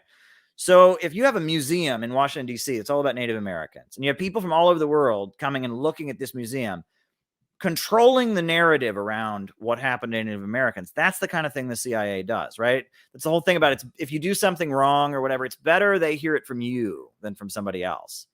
You know what I'm saying? And that's a lot of what American intelligence and the CIA does is they control the narrative where it's like we learn about the bad parts of America. We hear it from them. Like, for a while, I remember when I was in college, I would tell people about COINTELPRO and people would not believe me. I remember I told people that the U.S. government had killed Fred Hampton and threatened Martin Luther King Jr. and sent him that note. And people were like, oh, that's crazy. That's conspiratorial. And then Obama got elected. And then right after Obama got elected, they made that movie about J. Edgar Hoover, the Leonardo DiCaprio movie. Have you seen that? Oh, yeah. I haven't seen it, but I remember like seeing him in the makeup and everything. Yeah. And I remember watching that movie. And then it's like, oh, then people weren't saying, oh, it's a conspiracy theory. But they also were saying, yeah, well, there was this crazy guy, J. Edgar Hoover, who was like secretly gay and lived with his mom and had mental problems. And that's why they did it. And it's like, so now we can acknowledge that it happened, but it's not American capitalism and imperialism that did it. It's J. Edgar Hoover. Yeah. And it's like, I see like that's a lot of what happens is that they manage the narrative. It's like damage control. It's like, okay, we have to admit that something happened, but let's like do it. And that's why like the Native American Museum would have a bunch of CIA people on the board of it, right? And that's a lot of what they do. And that's what makes them liberals. Conservatives don't want to admit any of the bad stuff. It's like America's great. And if you got a problem with it, move to another country. But liberals are like, well, let's talk about what happened. Let's acknowledge the bad and let's kind of frame it in a way that serves our agenda. And that's what I'm convinced the woke thing is about, right? That they realize that the USA, in order for the USA to wage war with Russia because they say Putin's homophobic, they have to have the high ground. And so for America, I see them try to make connections between like, so I've had a friend of mine, he's been on my show. Like he talks about how like basically the reason why you see a lot of like right wingers in America talking about they like Putin is because Putin and Russia is somehow this bastion of like white supremacy and like white. Yeah. Like I've been hearing a lot of this and I'm like, how can you say that when he's out here giving speeches talking about how the West has been colonizing Africa and all these other countries for years? Like like Putin has been talking about this shit. I'm like, yo, I'm so a white man understands this shit, and he happens to be a leader of a country who has the power and resources to actually help these countries fight back. And I think that's a good thing. And here you have white liberals who are supposed to be in favor of that type of thing, like are denigrating somebody doing that, like Putin doing that. Like Russia has like the reason why Syria, like let's be completely for real. The reason why Syria didn't fall was because Russia came in and beat and helped fight. And like the reason why the black flag wasn't flying over Damascus was because of Russia. Same thing, like a lot of these countries that Russia, these anti-imperialist countries Russia has been supporting, like somehow like they're like now like bastions of white supremacy and like racist and all this bullshit. Now it's insanity to me.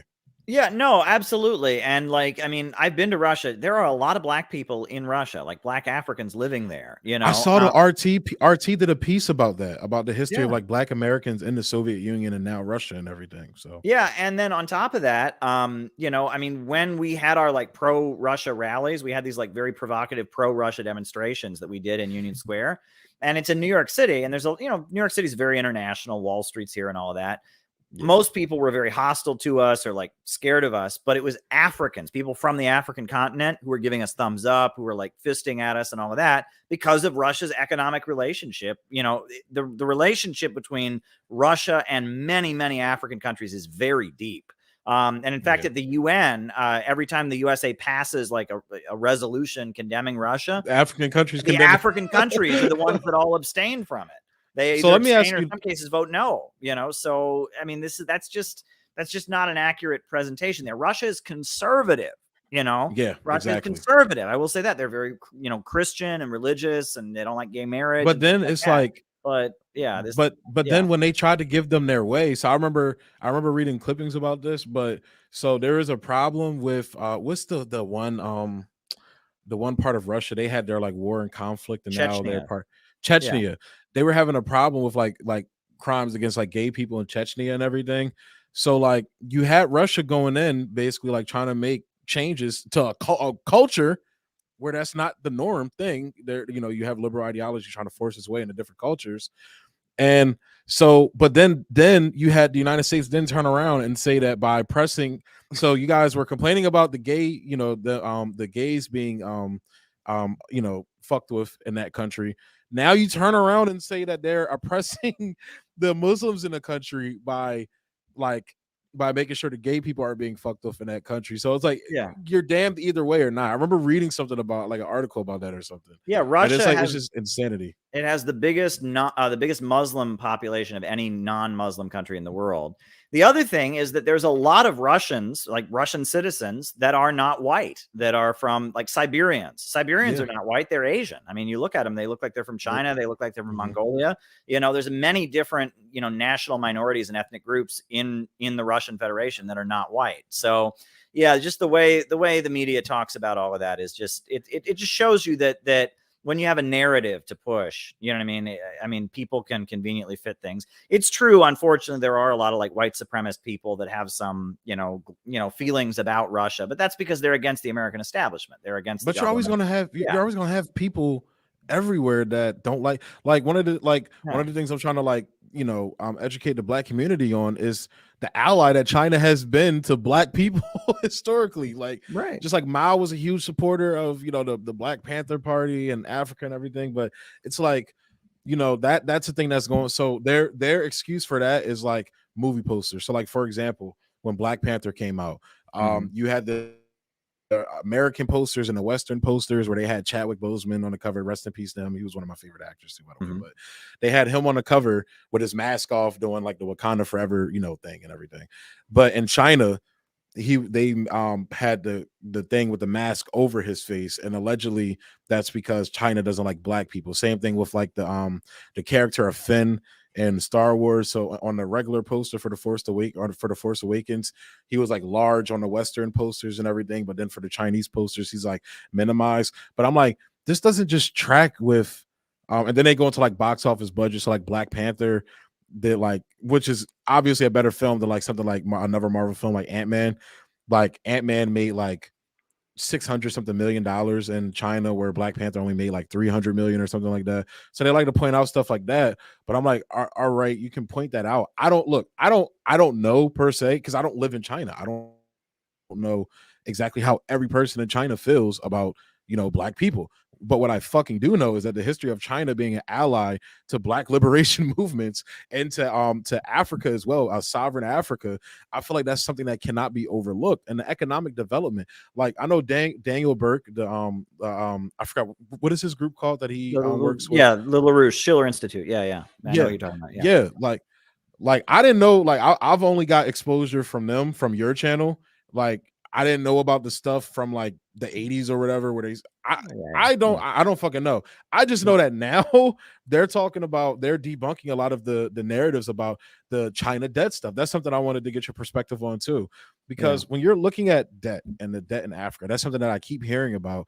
Even people that I like and fuck with are saying this, but it's like, okay, you're sending me the same shit that I've debunked on my show already. You're sending me the same numbers and metrics. Like the Chinese debt is nowhere near the debt that these countries have from the IMF. And there was another guy, he went on it's a Asian girl, her name was like Ji Ling Ling or something like that. Okay. She had on this one guy who's from the same place as Daniel Burke where he's at, and he talked about this. I forgot the exact term, the economic like jargon, everything he said, but basically like the Chinese debt isn't like I forgot the exact term, but basically the Chinese debt isn't crushing the economy at all. Like it's not even what like most of the debt a lot of these countries are holding is not Chinese debt at all. It's Western debt from both the IMF and the World Bank and these private institutions that a lot of these guys are going to. And then another thing I see, like people talk about, well, look at like the Congo, you still have child mines and everything. And I'm like, look, I'm not trying to like just explain away child slavery and everything. That's horrible. But China has a policy of, and correct me if I'm wrong, but their foreign policy has been, not interfering in countries' integral, how they run their country. So I've always seen it like they'll, work with a country like, I don't know, like a country that's ruled by a dictator or whatever, or they'll work with a dictator or an egalitarian and let them go amongst and rule their countries themselves because they don't believe in interfering with other countries because of their century of shame. A lot of people don't understand China culturally and why they operate the way they do. Li Jingjing, somebody put in the comment, that's her name, Li Jingjing. Her show's amazing. I love her show, but she brought that guy on there to talk about that. So if you could just give your perspective on that as well, because it's like that's something that like I constantly, especially here in the West, like whenever like I debunk all the whether it's the Uyghur shit, the social credit score, literally I'm like, so are y'all describing what the social credit score has done? You're literally describing what that has done to Black Americans in America. There's certain reasons why Black Americans can't get certain loans to start businesses and shit. Like that's one of the things that I feel like a lot of conservatives didn't look at when it came to like a lot of the riots and these communities in 2020. Like basically what I was hearing from people that were, I'm not gonna lie, that were part of the riots. I knew some people that were doing some shady stuff, some stuff they shouldn't have been doing, but they were like we don't own this shit anyway. This isn't like, people kept saying, why are you destroying your community? It's not fucking ours. It's other people's. It's Asian people's. It's all these different people that are allowed to. And I'm not saying that's a bad thing, but like you don't see too many Black-owned businesses, Black-owned grocery stores or anything in Black neighborhoods. And that was part of their reason. That was part of the anger of that. Was the economic turmoil, along with now the state sanctioned boot on our necks. But I'm like, you guys are literally describing what we fucking do here in America, like literally. And from the like, there's even like pieces I've read in like foreign policy and everything. They've literally debunked the social credit score themselves. I covered it on my channel. They've debunked it themselves, basically. Yeah, that's great. And like a lot of the Uyghur stuff, they just ran the UN person that went to China out of there because she was basically like, yeah, I went. And it's like, yeah, there's some problems there. But it's not like they're not rounding people up and throwing them in concentration camps, basically. And the United States is like, oh, we don't like what you're saying. Nikki Haley was one of the people that was leading the charge on this. Like, oh, like she needs to go. And I think she ended up resigning, the lady that worked at the UN. So yeah, well, listen, I'm posting the link in the chat to American Autopsy, which is your YouTube channel. It's Bendu's YouTube channel. Everyone go subscribe to Bendu's YouTube channel, American Autopsy. I'm going to put it in the description after this as well. It's been really, really great. Other than your YouTube channel, is there any other place to follow you, like Twitter, other places, or? Yes, you can follow me on Twitter at American Autopsy as well. That's the channel's Twitter. My personal Twitter is at Airto Wakanda. You can follow me on there. I'm not on there as often, and if I am, I'm tweeting about like music or anything like that. So very good. Also my other two YouTube channels are called New Wave Studios and The Filmatic. If you're into like music and film, definitely go check those out. I'm gonna be posting links for like my personal music. I'm just not ready to share that with y'all yet because like music, I'm one of those people that make a whole bunch of music and shit, and I like hoard it and keep it to myself until I'm ready to release it. So just check for updates about that. So and yeah, just follow me on there. I have a Patreon as well, American Autopsy. You'll see all the links for that on my channel, so go check it out. Well, very good. Well, it's been really fun, and we will be sure to have you back. This has been a great conversation. I'm planning some panel discussions around China and some of the stuff we've been talking about in the future. So hopefully we'll have you participate in some of that. That'd be pretty cool, I think. Yeah, that's another country like China, Iran, Russia. Those are like my list travel destinations that I want to travel to so bad. but yeah, I'm definitely down to do that. Like yeah, I'm definitely down for that because there's not a lot of voices on YouTube about that. Like I know, like, because I was watching Jimmy Dore's stream the other day, and like I know he said he usually brings on Danny Haifong. He was one of the first people that had me rethinking a lot of China stuff. Was Danny Haifong. He does a lot of and Margaret Kimberly as well. They do a lot of good work. Yeah, then your work on China, they basically broke down the cultural aspects, but I feel like you're good at breaking down like the economic model of China, because previously to that, like even when I was like more favorable towards China, I was repeating they're state capitalist line bullshit. Sure. I'm like, I didn't know they were like reading like Marxist theory in China and shit. Like they're literally I literally had somebody tell me they're not a Marxist country, and then when I told them like, yeah, like they actually like read Marx. Yeah. They got the 3-volume history of the party there. They're definitely a Marxist country. And, I trust them on Marx more than I trust any Western academic for sure. Well, it's been really great. Thanks for coming on, and we will have you back on soon. And thanks for watching, folks. And I'll be back tomorrow night, and we'll have Bendu back again soon. Talk to you soon. Yep. Good night.